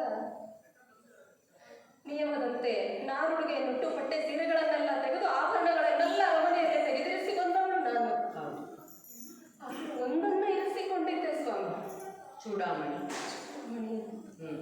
ಹಾಗೆ ಅಂತ ಚಿನ್ನದ ಮೇಲೆ ವ್ಯಾಮೋಹ ಅಂತಲ್ಲ, ತಂದೆಯ ಮನೆಯಲ್ಲಿ ಕೊಟ್ಟದ್ದು ಎನ್ನುವಂತಹ ಪ್ರೀತಿ. ಸಮುದ್ರ ಮಥನದಲ್ಲಿ ಸಿಕ್ಕಿದಂತಹ ಚೂಡಾಮಣಿ ನನ್ನ ತಂದೆಗೆ ಉಡುಗೊರೆಯಾಗಿ ಬಂತು. ಅದನ್ನೇ ನನ್ನ ವಿವಾಹ ಕಾಲದಲ್ಲಿ ನನ್ನ ತಂದೆ ನಿನಗೆ ಬಳುವಳಿಯಾಗಿ ಕೊಟ್ಟರು. ಅದನ್ನೇ ನೀನು ಪ್ರೀತಿಯಿಂದ ನನ್ನ ಮುಡಿಗೇರಿಸಿದ್ದೆ ಸ್ವಾಮಿ. ನೀ ಕೊಟ್ಟಿದ್ದು ಎನ್ನುವಂತಹ ಪ್ರೀತಿಗಾಗಿ ಅದನ್ನೊಂದು ಉಳಿಸಿಕೊಂಡು ಬಂದಿದ್ದೆ. ಆಕ್ಷೇಪ ಮಾಡಲಿಲ್ಲ ನಾನು ಕೂಡ. ವನವಾಸದಲ್ಲಿ ಬಂದ ಮೇಲೆ ಮಾತೆ ಅನಸೂಯ ದೇವಿ, ಸೀತಾ ನಿನ್ನನ್ನು ಕಣ್ತುಂಬಿಸಿಕೊಳ್ಳಬೇಕು, ಅಲಂಕಾರ ಭೂಷಿತಳಾಗಿ ಆಭರಣಗಳನ್ನು ಧರಿಸಬೇಕು ಅಂತ ತನ್ನಲ್ಲಿರುವಂತಹ ಒಡವೆಗಳನ್ನೆಲ್ಲ ನನಗೆ ಮುತ್ತೈದೆಯಾದ ಹೆಣ್ಣೊಬ್ಬಳು ಆಭರಣಗಳನ್ನು ಧರಿಸಿಯೇ ಗಂಡನೊಡನೆ ಇರಬೇಕು ಎನ್ನುವ ಹಾಗೆ ಅವರೇ ಆಭರಣಗಳನ್ನು ಧರಿಸುವಂತೆ ಆಭರಣಗಳನ್ನು ಧರಿಸಿ ಕಂಡು ಸಂತೋಷ ಪಟ್ಟೆ. ದುಷ್ಟನಾದಂತಹ ರಕ್ಕಸನನ್ನ ಎಳೆದೊಯ್ಯುತ್ತಿರುವಾಗ ಏನು ಮಾಡಬೇಕು ಅಂತ ತೋಚದಾದಂತಹ ಸ್ಥಿತಿ, ಯಾವ ಹೆಣ್ಣಿಗೂ ಅಂತಹ ಸ್ಥಿತಿ ಬರಬಾರದು ಸ್ವಾಮಿ. ಏನು ಮಾಡಲಿ ಅಂತ ಪುಷ್ಪಕ ವಿಮಾನದಲ್ಲಿ ಮೇಲೆ ಹಾರಿ ಹೋಗುತ್ತಿದ್ರು ಸಹಾಯಕ್ಕಾಗಿ ನೆಲದ ಕಡೆಗೆ ನೋಡುತ್ತಿದ್ದೆ ನಾನು. ಈ ಎತ್ತರದ ಪ್ರದೇಶದಲ್ಲಿ ಬಂದಾಗ ಯಾರೋ ಓಡಾಡಿ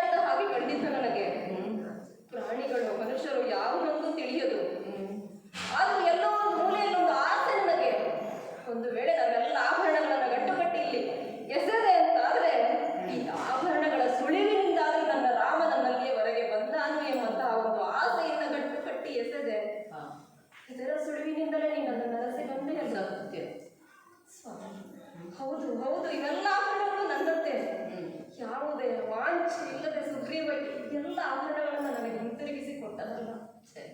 ಮಾತೆ ನಸೂಯ ದೇವಿಗೆ ಶರಣು ಶರಣು. ಧನ್ಯಳಾದೆ ಸ್ವಾಮಿ. ಸೀತಾ, ಆಭರಣಗಳೆಲ್ಲವನ್ನು ಧರಿಸಿಕೊಂಡಿದ್ದೆ. ಈಗ ಯಾಕೆ ಆ ಕಣ್ಣಿನಲ್ಲಿ ನೀರ ಹನಿಗಳು? ಕಣ್ಣೀರು ಕಷ್ಟ ನೆನಪಾದಾಗ ಕಣ್ಣಲ್ಲಿ ಸತ್ಯವೇ, ನೀರು ಬರುವುದು ಸಹಜವೇ. ಹೌದು. ಅತ್ತು ಮನಸ್ಸನ್ನು ಹಗುರಾಗಿಸಿಕೊಳ್ಳಬೇಕು, ಭಾರವಾಗಿಸಿಕೊಳ್ಳಬಾರದು. ಹಗುರವಾಯಿತಲ್ಲ. ಈಗ ನಿನ್ನೊಂದಿಗಿದ್ದೇ ನನ್ನ ಮನಸ್ಸು ದೇಹ ಎಲ್ಲವೂ ಹಗುರವೇ. ಆದರೊಂದು ನೀನು ಆ ಚೂಡಾಮಣಿಯನ್ನು ಅಂದು ತಲೆಯಲ್ಲಿ ಇಟ್ಟುಕೊಂಡದ್ದು, ಅದನ್ನು ತೆಗೆದೆಸೆಯಲಿಲ್ಲವಲ್ಲ. ಖಂಡಿತ ಅದನ್ನು ಇಟ್ಟುಕೊಂಡೇ ಲಂಕೆಗೆ ಸಾಗಿತ್ತು. ಆ ಮೂಲಕವಾಗಿ ಅದು ಎಷ್ಟು ಉಪಯೋಗಕ್ಕೆ ಬಂದಿತ್ತು, ಪ್ರಯೋಜನಕ್ಕೆ ಬಂದಿತ್ತು ಎನ್ನುವುದನ್ನು ನೀನು ಗಮನಿಸಿದ್ದೀಯ. ತಂದೆ ಯಾವಾಗಲೂ ಹೇಳುತ್ತಿದ್ರು, ಈ ಚೂಡಾಮಣಿ ಎಲ್ಲಿರುತ್ತದೆಯೋ ಅಲ್ಲಿ ದುಃಖ ಎನ್ನುವುದಿಲ್ಲ ಮಗಳೇ ಅಂತ. ಅಲ್ಲವಾ? ಚೂಡಾಮಣಿಯ ದೆಸೆಯಿಂದಲೇ ದುಃಖ ಪರಿಹಾರಕ್ಕೊಂದು ದಾರಿ ಸಿಕ್ಕಿತ್ತು. ಅಂದು ಹನುಮಂತ ನನ್ನಿಂದ ಮುದ್ರೆ ಉಂಗುರವನ್ನು ಪಡೆದು ನಿನ್ನ ಹತ್ತಿರ ಬಂದಾಗ ಗುರುತು ಹೇಳುವುದಕ್ಕೆ ನಿನ್ನಲ್ಲಿ ಚೂಡಾಮಣಿ ಇತ್ತು. ಆ ಚೂಡಾಮಣಿಯನ್ನ ನೀನು ಹಿಂದಕ್ಕೆ ನನಗೆ ಕಳುಹಿಸಿಕೊಟ್ಟ. ಇದು ಆ ಚೂಡಾಮಣಿಯನ್ನು ಅಂದು ನನ್ನ ತೊಡೆಯ ಮೇಲೆ ಕುಳ್ಳಿರಿಸಿಕೊಳ್ಳುವಾಗಲೇ ಅದನ್ನು ನಿನ್ನ ಶಿರದಲ್ಲಿ ಇಟ್ಟಿದ್ದೇನೆ. ಅದು ಸದಾ ಆರೈಕೆ ಪೂರ್ವಕವಾಗಿ ನನಗೆ ನಿನ್ನ ಜೊತೆಯಲ್ಲಿ ಇರುತ್ತದೆ. ಆಭರಣಗಳೆಲ್ಲವನ್ನು ಧರಿಸಿಕೊಂಡು ಸಾಲಂಕೃತಳಾಗಿ ನಗುತ್ತಿದ್ದರೆ ಮಾತ್ರ ನನ್ನ ಸೀತೆ ಸುಂದರವಾಗಿ ಕಾಣಿಸ್ತಾರೆ. ಆದ್ದರಿಂದ ಕಣ್ಣೀರು ಒರೆಸಿಕೊಂಡು ಇದೋ ಬಂದಿದ್ದೇವಲ್ಲ ಇಲ್ಲ. ಕಮಲದೆಲೆಯೋಳು ಭ್ರಮಿಸಿದೆಲ್ಲವಾ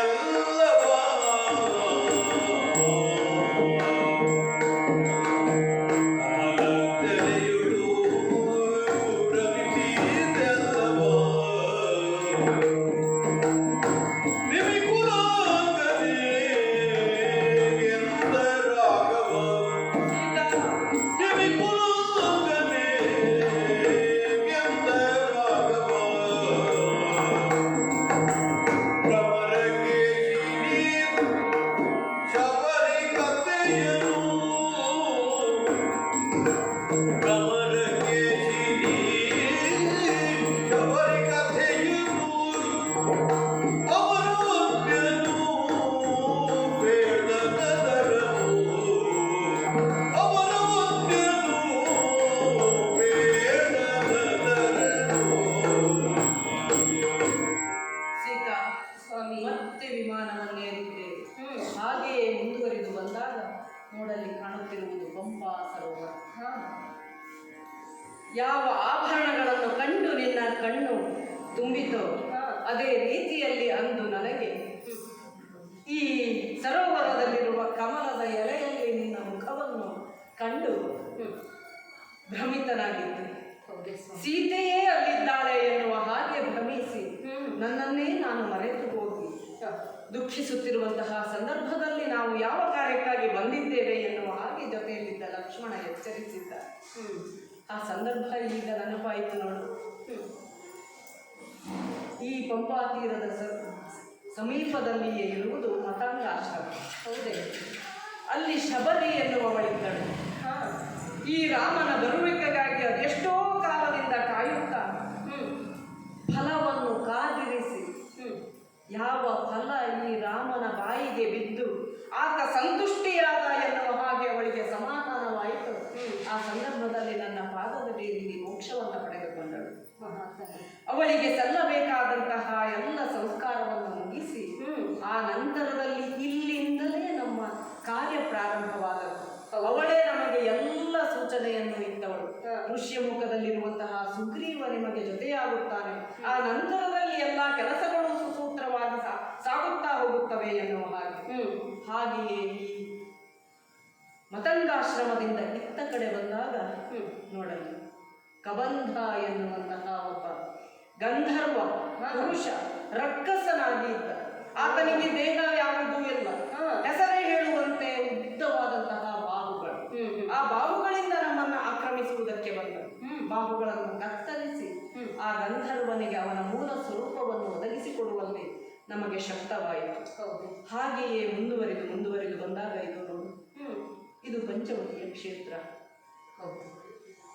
ನಾವು ಕಳಿಸ್ತಾ ಇದ್ದ ಬಹಳ ವರ್ಷಗಳ ಕಾಲ ಇಲ್ಲಿ ಆಶ್ರಮವನ್ನು ಮಾಡಿಕೊಂಡು ಉಳಿದುಕೊಂಡವರು. ಹಾ, ಅದು ನಮ್ಮ ಕುಟೀರವೆಲ್ಲ ಹಾಳು ಬಿದ್ದಿದೆ ಈಗ. ಹಾಳು ಬಿದ್ದು ಹೋಗಲಿ, ಅದು ನಮಗೆ ಬೇಕಾಗಿಲ್ಲ. ಆದರೆ ಯಾವ ಕಾರ್ಯವನ್ನು ಮಾಡುವುದಕ್ಕಾಗಿ ಇಲ್ಲಿಯವರೆಗಾಗಿ ಬಂದಿದ್ದೇವೋ ಆ ಕಾರ್ಯವನ್ನು ಮಾಡಿದ್ದೇವೆ. ಇಲ್ಲಿರುವಂತಹ ದುಷ್ಟರನ್ನ ಸಂಹಾರ ಮಾಡಿ, ರಕ್ಕಸರನ್ನ ನಾಶ ಮಾಡಿ, ಇಲ್ಲಿರುವಂತಹ ಎಲ್ಲ ಋಷಿಗಳಿಗೆ ಅವರಿಗೆ ಸಿಗಬೇಕಾದಂತಹ ಅವರವರ ಸ್ಥಾನವನ್ನು ಕಲ್ಪಿಸಿಕೊಟ್ಟಿದ್ದೇವೆ. ಕಾಣುತ್ತಿರುವ ಹೋಮ ಧೂಮಗಳಿಂದಲೇ ಅವರು ಸುಖವಾಗಿದ್ದಾರೆ ಎನ್ನುವುದು ನಮ್ಮ ಕಣ್ಣಿಗೆ ಗೋಚರವಾಗುತ್ತಿದೆ. ಹಾಗೆಯೇ ಇದು ನಿನ್ನ ಅಪಹೃತವಾದಂತಹ ಪ್ರದೇಶ. ಇಲ್ಲಿ ನಾವು ಶೂರ್ಪನಖೆಯ ಮಾನಭಂಗ ಮಾಡಿ ಕರದೂಷಣರನ್ನು ಮರ್ದಿಸಿದ್ದು. ನಾನು ನೆಟ್ಟ ಗಿಡಗಳೆಲ್ಲ ದೊಡ್ಡದಾಗಿ ಬಿಟ್ಟಿದೆ ಈಗ. ಹೌದು, ಹಾ, ಮಳೆಗಾಲ ಜೋರಲ್ಲ, ಹಾಗಾಗಿ ಎಲ್ಲ ಗಿಡಗಳು ನಗು ನಗುತ್ತಾ ನಳನಳಿಸುತ್ತಿವೆ. ಅಂದರೆ ನಾವು ಯಾವ ಕಾರ್ಯವನ್ನು ಒಳ್ಳೆಯದಾಗಲಿ ಎನ್ನುವ ಹಾಗೆ ಮನದಲ್ಲಿ ಭಾವಿಸಿ ನಡೆಯುತ್ತೇವೆ, ಅದೇ ರೀತಿಯಲ್ಲಿ ಆ ಕಾರ್ಯವಾಗುತ್ತದೆ ಎನ್ನುವುದಕ್ಕೆ ಇವೆಲ್ಲ ಸಾಕ್ಷಿಯಾಗಿ ನಮಗೆ ಗೋಚರವಾಗ. ನಾವು ಪ್ರಕೃತಿಯನ್ನ ಪೂಜಿಸಿದರೆ ಪ್ರಕೃತಿ ನಮಗೆ ಒಲಿದು ಹರಿಸ್ತಾಳೆ ಅನ್ನೋದು ಇದರಿಂದಲೇ ತಿಳಿಯುತ್ತದೆ ಸ್ವಾಮಿ ಅಲ್ವಾ? ಹಾಗೆಯೇ ಮುಂದೆ ಮುಂದೆ ಬಂದಾಗ ಇದು ಚಿತ್ರಕೂಟ. ಒಮ್ಮೆ ನನಗೂ ಈಗ ಹೃದಯ ತುಂಬುತ್ತದೆ, ಕಣ್ಣು ತುಂಬುತ್ತದೆ.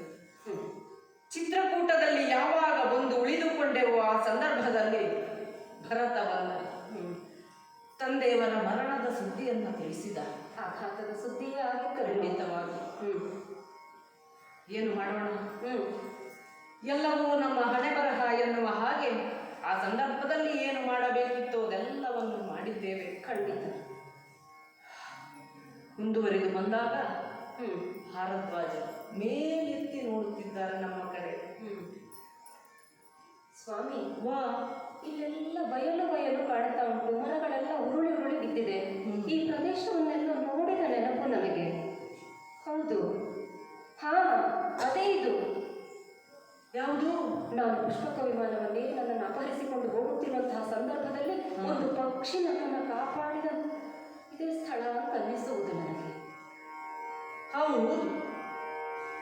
ಜಟಾಯು ಪಕ್ಷಿ, ಅದರ ಹೆಸರು ಜಟಾಯು ಎನ್ನುವ ಹಾಗೆ. ಹೌದು. ನೀನು ಅದಕ್ಕೆ ಏನು ಮಾಡಿದ್ದಿ ಸ್ವಾಮಿ? ವರವನ್ನೆತ್ತಿದ್ದೀಯಂತೆ. ಕೂಗಿದೆ, ಕರೆದೆ, ಒಬ್ಬಿಟ್ಟೆ, ಯಾರೂ ನನ್ನನ್ನು ರಕ್ಷಿಸಲಿಕ್ಕೆ ಬರಲಿಲ್ಲ. ಆಗ ಬಂದಿದ್ದು ಆ ಪಕ್ಷಿ. ಬಂದು ಆ ರಕ್ಕಸನೊಡನೆ ಹೋರಾಡಿತು. ಇನ್ನೇನು ಗೆದ್ದೆ ಬಿಡುತ್ತದೇನೋ ಅಂತ ಅನ್ನಿಸಿತು ನನಗೆ. ಆದ್ರೆ ಹಾಗಾಗಲಿಲ್ಲ ಸ್ವಾಮಿ. ಮೋಸದಿಂದ, ವಂಚನೆಯಿಂದ ಅದರ ರೆಕ್ಕೆಗಳನ್ನೇ ಕತ್ತರಿಸಿ ಬಿಟ್ಟ ಆತ. ಬಿಲ ಬಿಲನೆ ಒದ್ದಾಡುತ್ತಾ ನೆಲದ ಮೇಲೆ ಬಿದ್ದಿತ್ತು. ಆಗ ನಾನೊಂದು ವರವನ್ನು ಕೊಟ್ಟಿದ್ದೆ ಅದಕ್ಕೆ. ನನ್ನ ರಾಮ ನಿನ್ನಲ್ಲಿ ಹೊರಗೆ ಬರುವವರೆಗೆ ನಿನ್ನ ಪ್ರಾಣ ಹೋಗದಿರಲಿ ಎನ್ನುವುದು ಹಾಗೆ. ಹೌದು ಹೌದು. ಹಾಗಾದ್ರೆ ಆ ಪಕ್ಷಿ ಮುಂದೇನಾಯ್ತು ಸ್ವಾಮಿ? ರಾಮ ರಾಮ ಎನ್ನುವಂತಹ ನಿನ್ನ ಬಾಯಿಂದ ಹೊರಟಂತಹ ಸ್ವರವನ್ನು ಕೇಳಿದಂತಹ ಪಕ್ಷಿ ನಿನ್ನನ್ನು ರಕ್ಷಿಸುವುದಕ್ಕೆ ಮುಂದಾಯಿತು. ಯಾವುದನ್ನು ನೀನು ಹೇಳಿದ್ದೆಯೋ, ಅಪೇಕ್ಷಿಸಿದ್ದೆಯೋ ಅದೇ ರೀತಿ ನಾವು ಅಲ್ಲಿಯವರೆಗೆ ಬರುವವರೆಗೆ ಅದು ಜೀವವನ್ನು ಹಿಡಿದುಕೊಂಡಿತ್ತು. ಹೌದೇ? ಸೀತೆಯನ್ನು ಅಪಹರಿಸಿಕೊಂಡು ಹೋದವ ಇಂತಹವ ಎನ್ನುವ ಹಾಗೆಯೂ ನಮಗೆ ವಿಷಯವನ್ನು ತಿಳಿಸಿ ನಮ್ಮೆದುರಿಗೆ ಪ್ರಾಣ ಬಿಟ್ಟಿತ್ತು. ನಮ್ಮ ತಂದೆಯಾದಂತಹ ದಶರಥ ಚಕ್ರವರ್ತಿ ಅವರ ಸ್ನೇಹಿತ ಸಂಪಾತಿ, ಆ ಸಂಪಾತಿಯ ಸಹೋದರ ಈ ಜಟಾಯು ಪಕ್ಷಿ ಎನ್ನುವುದನ್ನು ಅದರ ಮೂಲಕವಾಗಿಯೇ ತಿಳಿದುಕೊಂಡಂತಹ ನಾವು ತಂದೆಯಾದಂತಹ ದಶರಥ ಚಕ್ರವರ್ತಿಗೆ ಸಂಸ್ಕಾರವನ್ನು ಮಾಡಲಾಗಲಿಲ್ಲ. ಆತನ ಸ್ನೇಹಿತನಾದಂತಹ ಈ ಪಕ್ಷಿಗೆ ಯಾವೆಲ್ಲ ರೀತಿಯ ಸಂಸ್ಕಾರಗಳನ್ನು ಮಾಡಬೇಕೋ ಅದನ್ನು ನೆರವೇರಿಸಿಕೊಂಡು ಮುಂದೆ ಸಾಗಿದ್ದೇವೆ. ಸೀತೆಗಾಗಿ ಆ ಹಿರಿಯ ಜೀವವು ಪ್ರಾಣವನ್ನು ತೆತ್ತಿದ್ದೆ. ಆತ್ಮಕ್ಕೆ ಶರಣು ಶರಣು ಶರಣು. ಮೋಕ್ಷವನ್ನು ಪಡೆದುಕೊಂಡಿತು ಎನ್ನುವ ಹಾಗೆ ಭಾವಿಸಬೇಕೇ ಹೊರತು ಕಣ್ಣೀರು ಹಾಕುವುದಲ್ಲ ಸೀತಾ. ಆದಿತ್ತು ಸ್ವಾಮಿ. ಹಾಗೆಯೇ ಇದು ಚಿತ್ರಕೂಟದಲ್ಲಿ ಬಂದಂತಹ ಸಂದರ್ಭದಲ್ಲಿ ಭಾರದ್ವಾಜ ಮುನಿಗಳು ನಮ್ಮನ್ನ ಇತ್ತ ಬನ್ನಿ ಎನ್ನುವ ಹಾಗೆ ಕರೆದು ಆಶ್ರಮಕ್ಕೆ ವನವಾಸಕ್ಕಾಗಿ ಬಂದಂತಹ ಸಂದರ್ಭದಲ್ಲಿ ಮಾರ್ಗದರ್ಶನವನ್ನು ಮಾಡಿದಂತಹ ಮುನಿಯ ಆಹ್ವಾನಕ್ಕೆ ಇಲ್ಲವೆನ್ನಲಾಗದೆ ಬಂದು ಇಳಿದಿದ್ದೇವೆ. ಬಂದವರು ಮತ್ತೆ ಮುಂದೆ ಹೋಗುವುದಕ್ಕೂ ಬಿಡುವುದಿಲ್ಲ, ಇಲ್ಲಿಯೇ ಉಳಿದುಕೊಳ್ಳಬೇಕು. ಇಂದಿನ ದಿನ ರಾತ್ರಿಯನ್ನು ಉತ್ತರಿಸಿಯೇ ಸಾಗಬೇಕು ಎನ್ನುವ ಹಾಗೆ ಹೇಳುತ್ತಿದ್ದಾರೆ. ಇಲ್ಲಿಯೇ ನಾವು ಉಳಿದೆವು ಅಂತಾದರೆ ಅಲ್ಲಿ ಸಮಯಕ್ಕೆ ಸರಿಯಾಗಿ ಅಯೋಧ್ಯೆಯನ್ನು ತಲುಪುವುದಕ್ಕೆ ಆಗುವುದಿಲ್ಲ. ಏನು ಮಾಡು ಭರಸ್ವಾಮಿ, ಒಂದು ಕೆಲಸ ಮಾಡೋಣ. ಈ ಕೆಲಸಕ್ಕೆ ಯಾರು ಬೇಕು ಗೊತ್ತಾ? ಅವರನ್ನೇ ನಿಯಮಿಸೋಣ. ಆದೀತು. ಹನುಮ,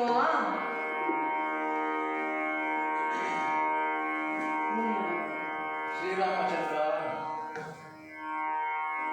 ಮುನಿಯ ಮಾತನು ಕೇಳಿ ಹನುಮನನು ಕರೆತೆಂದ. ಹನುಮನನು ಕರೆದೆಂದ ಚಿನುಮಯನು ಹೋಗು ಭರತನಿಗೆ. ಕರೆದೆಂದ ಚಿನುಮಯನು ಹೋಗು ಭರತನಿಗೆ. ಬಂದೆನೆಂದರು ಶರಣರ ಸುಸಂಜೀವನನೇ ಮುನಿಮಾತಿಗೊಡಬಟ್ಟಿರಿನಲು. ಆ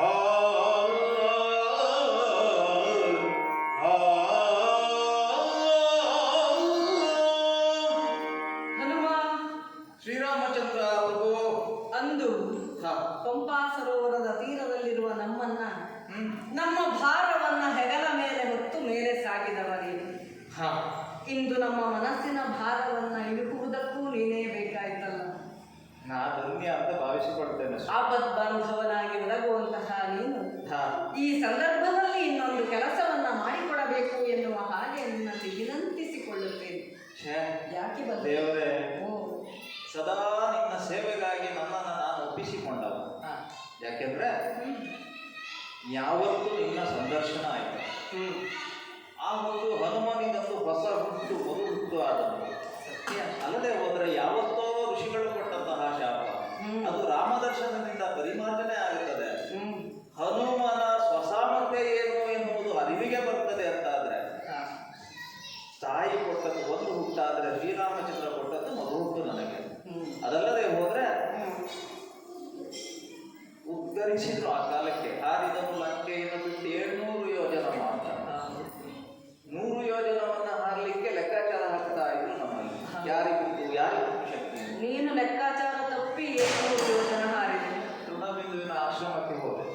ಹಾಗಿದ್ರೆ ಹಾ. ಮನಸ್ಸಿನಲ್ಲಿ ಇದ್ದದ್ದು ಒಂದೇ, ರಾಮ ಕಾರ್ಯಕ್ಕೆ ನಿಯೋಜಿಸಲ್ಪಟ್ಟಿದ್ದೇನೆ. ಅದಕ್ಕೆ ಹೊರತಾಗಿ ಬೇರೆ ಯಾವ ಆಯಾಸವೋ ಹಸಿವೋ ನೀರಡಿಕೆ ಇದು ಯಾವುದು ಬಾಧಿಸುವುದಿಲ್ಲ ನನ್ನನ್ನು. ಇಲ್ಲದೆ ಹೋದ್ರೆ ಮೈನಾಕನಂತವರು ಕರೆದರು, ಸುರಸೆ ಅಂತವರು ತಡೆದರು, ಎಲ್ಲವನ್ನೂ ನಿವಾರಿಸಿಕೊಂಡು ಸಾಗಿದೆ. ಆ ನಂತರದಲ್ಲಿ ನಡೆದಂತಹ ಯುದ್ಧದಲ್ಲಿಯೂ ನಾನು ನನಗಾದಂತಹ ಸಾಮರ್ಥ್ಯದಿಂದಲೇ ಹೋರಾಡಿದ್ದೆ. ಎಲ್ಲಿಯೂ ನನಗೆ ಆಯಾಸ ಬಳಲಿಕೆ ಎನ್ನುವ ಹಾಗೆ ಅನ್ನಿಸಿದ್ದೇ ಇಲ್ಲ. ಯಾಕೆಂದ್ರೆ ಮನಸ್ಸಿನಲ್ಲಿ ತುಂಬಿಕೊಂಡವ ಶ್ರೀರಾಮಚಂದ್ರ, ಅವನಿಗೆ ಬೇಕಾಗಿ ಅವನವನ್ನ ದುಡಿಸ್ತಾ ಇದ್ದಾನೆ. ನಾನು ದುಡಿಲಿಕ್ಕೆ ಏನು? ಯಾಕೆಂದ್ರೆ ಪ್ರಾರ್ಥನೆ ಆಡುವುದು ಅದನ್ನೇ. ನೀನಿಲ್ಲದೆ ಒಂದು ಹುಲ್ಲುಕಡ್ಡಿಯು ಅಲ್ಲಾಡುವುದಿಲ್ಲ ಪ್ರಪಂಚದಲ್ಲಿ ಅಂತ ಆಡ್ತಾರೆ ಅಂತ. ಅವರವರ ಭಾವಕ್ಕೆ ಗೊತ್ತಿದೆ. ನನ್ನಲ್ಲಿರುವಂತಹ ಆತ್ಮವ ಪರಮಾತ್ಮವ ಅದು ನಿನ್ನ ಸ್ವರೂಪದಲ್ಲಿ ನನ್ನನ್ನು ಪ್ರೇರೇಪಿಸ್ತದೆ ಅಂತಾದ್ರೆ, ನಾನು ದುಡಿಯುವವನಲ್ಲ, ನೀನು ನಿನಗೆ ಬೇಕಾದ ಹಾಗೆ ಬಳಸಿಕೊಳ್ಳುತ್ತಿ. ಪ್ರಪಂಚವೇ ನಿನ್ನದಾದಂತಹ ವರ್ತುಲದಲ್ಲಿ ಸಿಲುಕಿರುವಾಗ, ಸೂತ್ರಧಾರನೇ ನೀನಾಗಿರುವಾಗ, ಅದು ನಾನು ಕೇವಲ ಕಲ್ಪನೆ ಮಾಡಿಕೊಂಡದ್ದಲ್ಲ. ಸೀತಾಮಾತೆ ಅಗ್ನಿಪ್ರವೇಶದಲ್ಲಿ ಸಂಪೂರ್ಣವಾದಂತಹ ಬ್ರಹ್ಮಾಂಡದ ಹಿರಿಯ ಜೀವಗಳು ಅಲ್ಲ, ಬ್ರಹ್ಮಾಂಡದ ನೇತಾರರು ಬಂದು ನಿನ್ನಲ್ಲಿ ಮಾತನಾಡಲಿಕ್ಕೆ ಹಿಂದೆ ನಿಂತು ಮುಂದೆ ನಿಲ್ಲುವಂತಹ ಧೈರ್ಯ ಅವರಿಗಿರಲಿಲ್ಲ. ಹಾಗಿದ್ರೆ ರಾಮನ ಯೋಗ್ಯತೆ ಏನು ಎನ್ನುವುದನ್ನು ಯೋಚಿಸುವಾಗ ನಾವು ಕಲ್ಪಿಸಿಕೊಂಡದ್ದೆಷ್ಟೋ ಅದಕ್ಕಿಂತ ದೊಡ್ಡವನಿದ್ದಾನೆ ರಾಮ ಅಂತ ನಾ ಭಾವಿಸಿಕೊಂಡೆ. ಹಾಗಾಗಿ ನೀ ಕೇಳಿಕೊಳ್ಳುವುದಲ್ಲ ಸ್ವಾಮಿ, ಇದನ್ನು ಆಗಬೇಕು ಅನ್ನುವಂತ ಅಂತ ಹೇಳಿದ್ರೆ ನೀ ಕಾಲಿ ನಡೆಯಲ್ಲಿ ತೋರಿಸಿದ್ದನ್ನು ಶಿರದಲ್ಲಿ ಮುದ್ದು ಮಾಡುವಂತಹ ಮನೋಭಾವದ ಅಂತಹ ಕಿಂಕರನು ನೀನು ಹೌದು ಎನ್ನುವುದಕ್ಕಾಗಿ ನಿನ್ನನ್ನೇ ಕರೆದಿದ್ದೇನೆ. ಏನಾಗಬೇಕು ಸ್ವಾಮಿ? ಯಾಕೆ ಬರಲಿಲ್ಲ?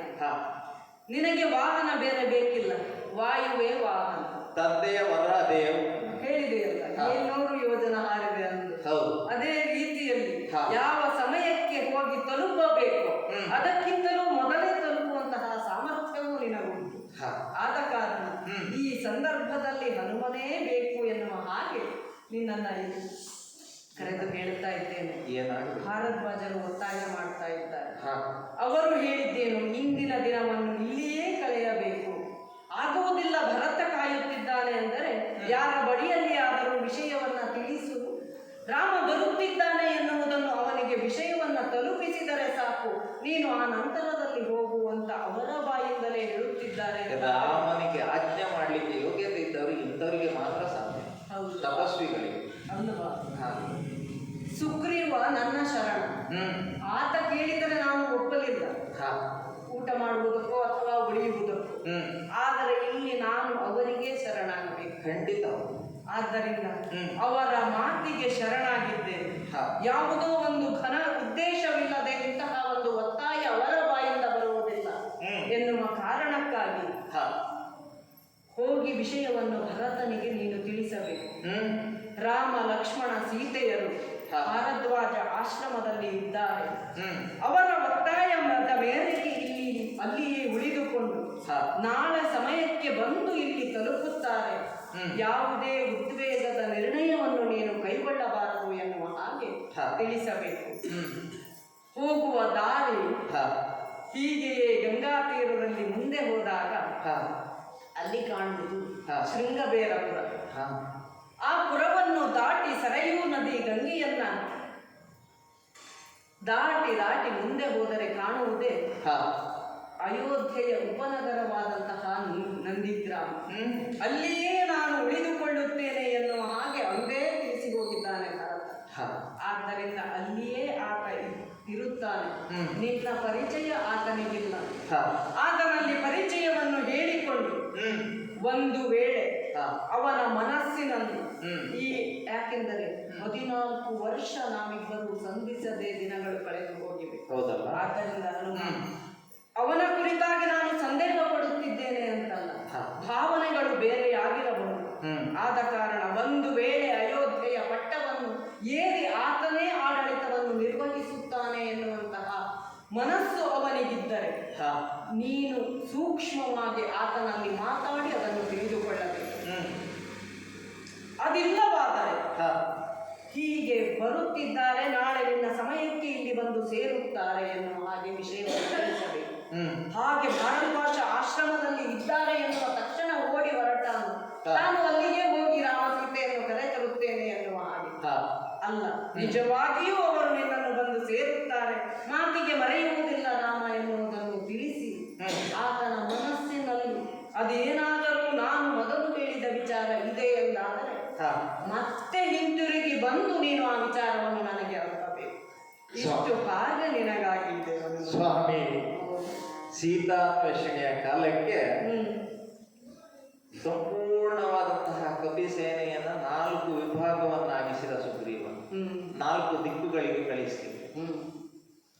ಆ ಕಾಲಕ್ಕೆ ಯಾರ ಕೈಗೂ ಕೊಡದಂತಹ ಮುದ್ರೆಯುಂಗುರವನ್ನ ನನ್ನ ಕೈಗೆ ಇಟ್ಟ ನೀನು ಅಲ್ವಾ?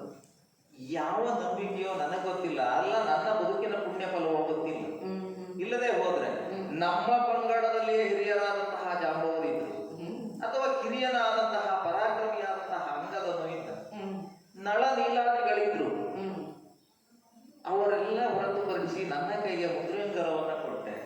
ಅವರ ಕುರಿತಾಗಿ ಅಪನಂಬಿಕೆಯಲ್ಲ, ನಿನ್ನ ಸಾಮರ್ಥ್ಯದ ಕುರಿತಾಗಿ ಅಧಿಕವಾದಂತಹ ವಿಶ್ವಾಸ. ಅದೇ ದೇವರು ನಂಬಿದ್ರೆ ಯಾವಾಗಲೂ ಕೃಪೆ ಸಿಗುತ್ತದೆ ಎನ್ನುವುದಕ್ಕೆ ನಾ ಸಾಕ್ಷಿ ಅಂತ ನಾನು ಹೇಳಿಕೊಳ್ತದ್ದು. ನಾನು ದೇವರನ್ನ ನಂಬಿದೆ ಎನ್ನುವುದಕ್ಕಿಂತ ದೇವರು ನನ್ನನ್ನು ನಂಬಿದ್ನಲ್ಲ, ಅದಕ್ಕಿಂತ ಕೃತಾರ್ಥತೆ ಯಾವುದಿದೆ ಸ್ವಾಮಿ? ಅಲ್ಲದೆ ಹೋದ್ರೆ ಪ್ರಪಂಚದಲ್ಲಿ 2 ರೀತಿಯ ವ್ಯಕ್ತಿಗಳಿರ್ತಾರಂತೆ ದೇವರನ್ನ ಆರಾಧಿಸುವವರು. ನಿನ್ನ ಅನುಭವ ಸತ್ಯ. ಯಾವುದು ಅಂದ್ರೆ, ಒಂದು ಮಾರ್ಜಾಲದ ಹಾಗೆ ಬೆಕ್ಕು ತನ್ನ ಮರಿಯನ್ನ ತಾನೇ ಕಚ್ಚಿಕೊಂಡು ರಕ್ಷಿಸುತ್ತದೆ. ಇನ್ನೊಂದು ಮರ್ಕಟ ಅಂದ್ರೆ ನಮ್ಮ ಜಾತಿಯವರು, ಮರಿಗಳನ್ನ ಅವರು ರಕ್ಷಿಸುವುದಿಲ್ಲ, ತಾಯಂದಿರು ರಕ್ಷಿಸುವುದಿಲ್ಲ, ಮರಿಗಳೇ ತಾಯಿಯನ್ನ ಅಪ್ಪಿಕೊಂಡು. ಈಗ ಹಾಗಾಗಿತ್ತು ನನಗೆ, ನನ್ನ ಜಾತಿ ಬಿಟ್ಟನು ನಾನು ಖಂಡಿಸುವುದು. ಯಾಕೆಂದ್ರೆ ದೇವರಾದಂತಹ ನೀನು ಮಾರ್ಜಾಲದ ರೀತಿಯಲ್ಲಿ ಮರಿಯನ್ನ ರಕ್ಷಿಸುವ ಹಾಗೆ ನೀ ಕಚ್ಚಿಕೊಂಡು ರಕ್ಷಣೆ ಮಾಡಲಿಕ್ಕೆ ಹೊರಟಿದ್ದಿ. ನೀನೇ ಹೇಳಿದೆಯಲ್ಲ, ನನ್ನಿಂದ ಮತ್ತೊಂದು ಹುಟ್ಟು ನಿನಗೆ. ಹಾಗಾಗಿ ಮರು ಹುಟ್ಟಾದ್ರೂ ನನಗೆ ಸಂತೋಷ ಆಗ್ತಾ ಉಂಟು. ಆ ಕಾಲಕ್ಕೆ ಸೀತೆಯನ್ನ ಆ ಅಶೋಕವನದಲ್ಲಿ ಕಂಡೆ ಧನ್ಯನಾದ. ಮೊನ್ನೆ ಬಂದ ಯುದ್ಧ ಮುಗಿದ ಮೇಲೆ ಸೀತೆಯ ಮನಸ್ಥಿತಿ ಏನು ತಿಳಿದು ಬಾ ಹನುಮ ಅಂತ ನೀ ನನ್ನನ್ನು ಕಳುಹಿಸಿದೆ. ಈ ಹೊತ್ತು ಭರತನ ಮನೋಭಾವ ಏನು ಎನ್ನುವುದನ್ನು ಅರಿತುಕೋ ಹನುಮ. ಅಲ್ಲ, ಆತುರದಲ್ಲಿ ಯಾವುದೋ ಕಾರ್ಯವನ್ನು ಕೈಗೊಳ್ಳಬಲ್ಲ ಭರತ, ತಡೆಯುವ ಸಾಮರ್ಥ್ಯ ನಿನಗುಂಟು ಅಂತ ನನ್ನನ್ನು ಆಯ್ಕೆ ಮಾಡಿಕೊಂಡಿದ್ದಿ ಅಂತ ಆದ್ರೆ ಸದಾ ದೇವರ ಮನಸ್ಸಿನಲ್ಲಿ ಮೊದಲು ಹನುಮನೇ ಇದ್ದಾನೆ ಅಂತಾಯ್ತು. ಇದಕ್ಕಿಂತ ಧನ್ಯತಾ ಭಾವ ಬೇರೊಂದಿಲ್ಲ. ಯಾವ ಅಂಜಿಕೆಯೂ ಬೇಡ ನಿಮಗೆ. ಭರದ್ವಾಜರ ಆಶ್ರಮದಲ್ಲಿ ಈ ರಾತ್ರಿಯನ್ನ ಅತ್ಯಂತ ನಿಷ್ಠವಾಗಿ ಅವರ ಸೇವೆಯಲ್ಲಿ ಕಳೆಯಿರಿ. ಅಯೋಧ್ಯೆ ವರ್ತಮಾನವನ್ನು ನಾನು ನೋಡಿಕೊಳ್ತೇನೆ. ಆದಷ್ಟು ಶೀಘ್ರವಾಗಿ ಆದಿ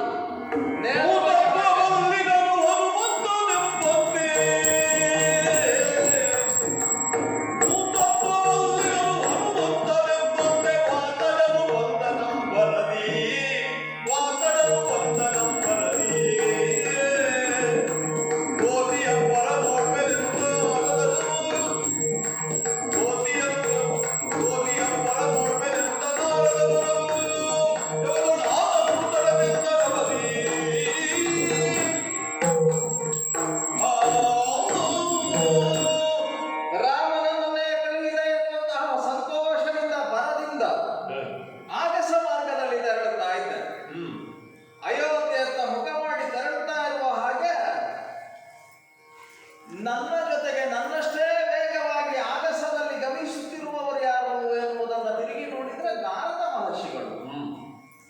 ಅಲ್ಲ, ಮನಸ್ಸು ಮಾಡಿದ್ರೆ ನನಗಿಂತ ವೇಗವಾಗಿ ಸಾಗಬಲ್ಲರು ಎನ್ನುವುದು ಗೊತ್ತುಂಟು. 3 ಗಳಿಗೆಯಲ್ಲಿ 14 ಲೋಕವನ್ನು ಸಂಚರಿಸುವಂತಹ ಮನೋವೇಗವನ್ನು ಮೀರಿಸುವಂತಹ ಸಾಮರ್ಥ್ಯವಂತರು ನಾರದ ಮಹರ್ಷಿಗಳು. ಒಂದು ಕ್ಷಣ ನಿಲ್ಲು, ಒಂದು ಕ್ಷಣ ನಿಲ್ಲು, ಒಂದು ಕ್ಷಣ ನಿಲ್ಲು ಅಂತ ಆಡಲಿಕ್ಕೆ ತೊಡಗಿದ್ರು. ಕಾಲ ವಿಳಂಬ ಸಲ್ಲ ನಾರದ್ರೆ ಮತ್ತೆ ಮಾತಾಡ್ತೇನೆ ಅಂತ ಹೇಳಿದ್ರೆ, ಇಲ್ಲ ನಿನ್ನಲ್ಲಿ ಒಂದು ಕುತೂಹಲದ ಪ್ರಶ್ನೆ ಉಂಟು ಅಂತ ಕೇಳಲಿಕ್ಕೆ ತೊಡಗಿದ್ರು. ಏನು ಅಂತ ಕೇಳಿದ್ರೆ, ಎಷ್ಟು ಈ ಪ್ರಪಂಚಕ್ಕೆ ಲೆಕ್ಕ ಹೇಳುವ ನಾರದರು ನನ್ನಲ್ಲಿ ಲೆಕ್ಕ ಕೇಳುವುದು. ರಾಮರಾವಣ ಯುದ್ಧವಾಗಿದೆಯಂತೆ, ಸಂಪೂರ್ಣವಾಗಿ ರಾಕ್ಷಸ ಸಮೂಹ ನಾಶ ಮಾಡಿದ್ದಾನಂತೆ ರಾಮ. ನನಗೊಂದು ಸಂದೇಹ ಉಂಟು ಹನುಮ, ರಾವಣನ ಸೇನೆಯಲ್ಲಿ ಸತ್ತ ರಾಕ್ಷಸರ ಎಷ್ಟು ಸಂಖ್ಯೆ ಹೇಳು ಅಂತ ಕೇಳಿದೆ. ನನಗೂ ಸ್ವಲ್ಪ ಇವರಿಗೆ ಸರಿಯಾದ ನೇರ ದಾರಿಯಲ್ಲಿ ಉತ್ತರ ಕೊಟ್ಟರೆ ಆಗಲಿಕ್ಕಿಲ್ಲ ಅಂತ ಅನಿಸಿತು.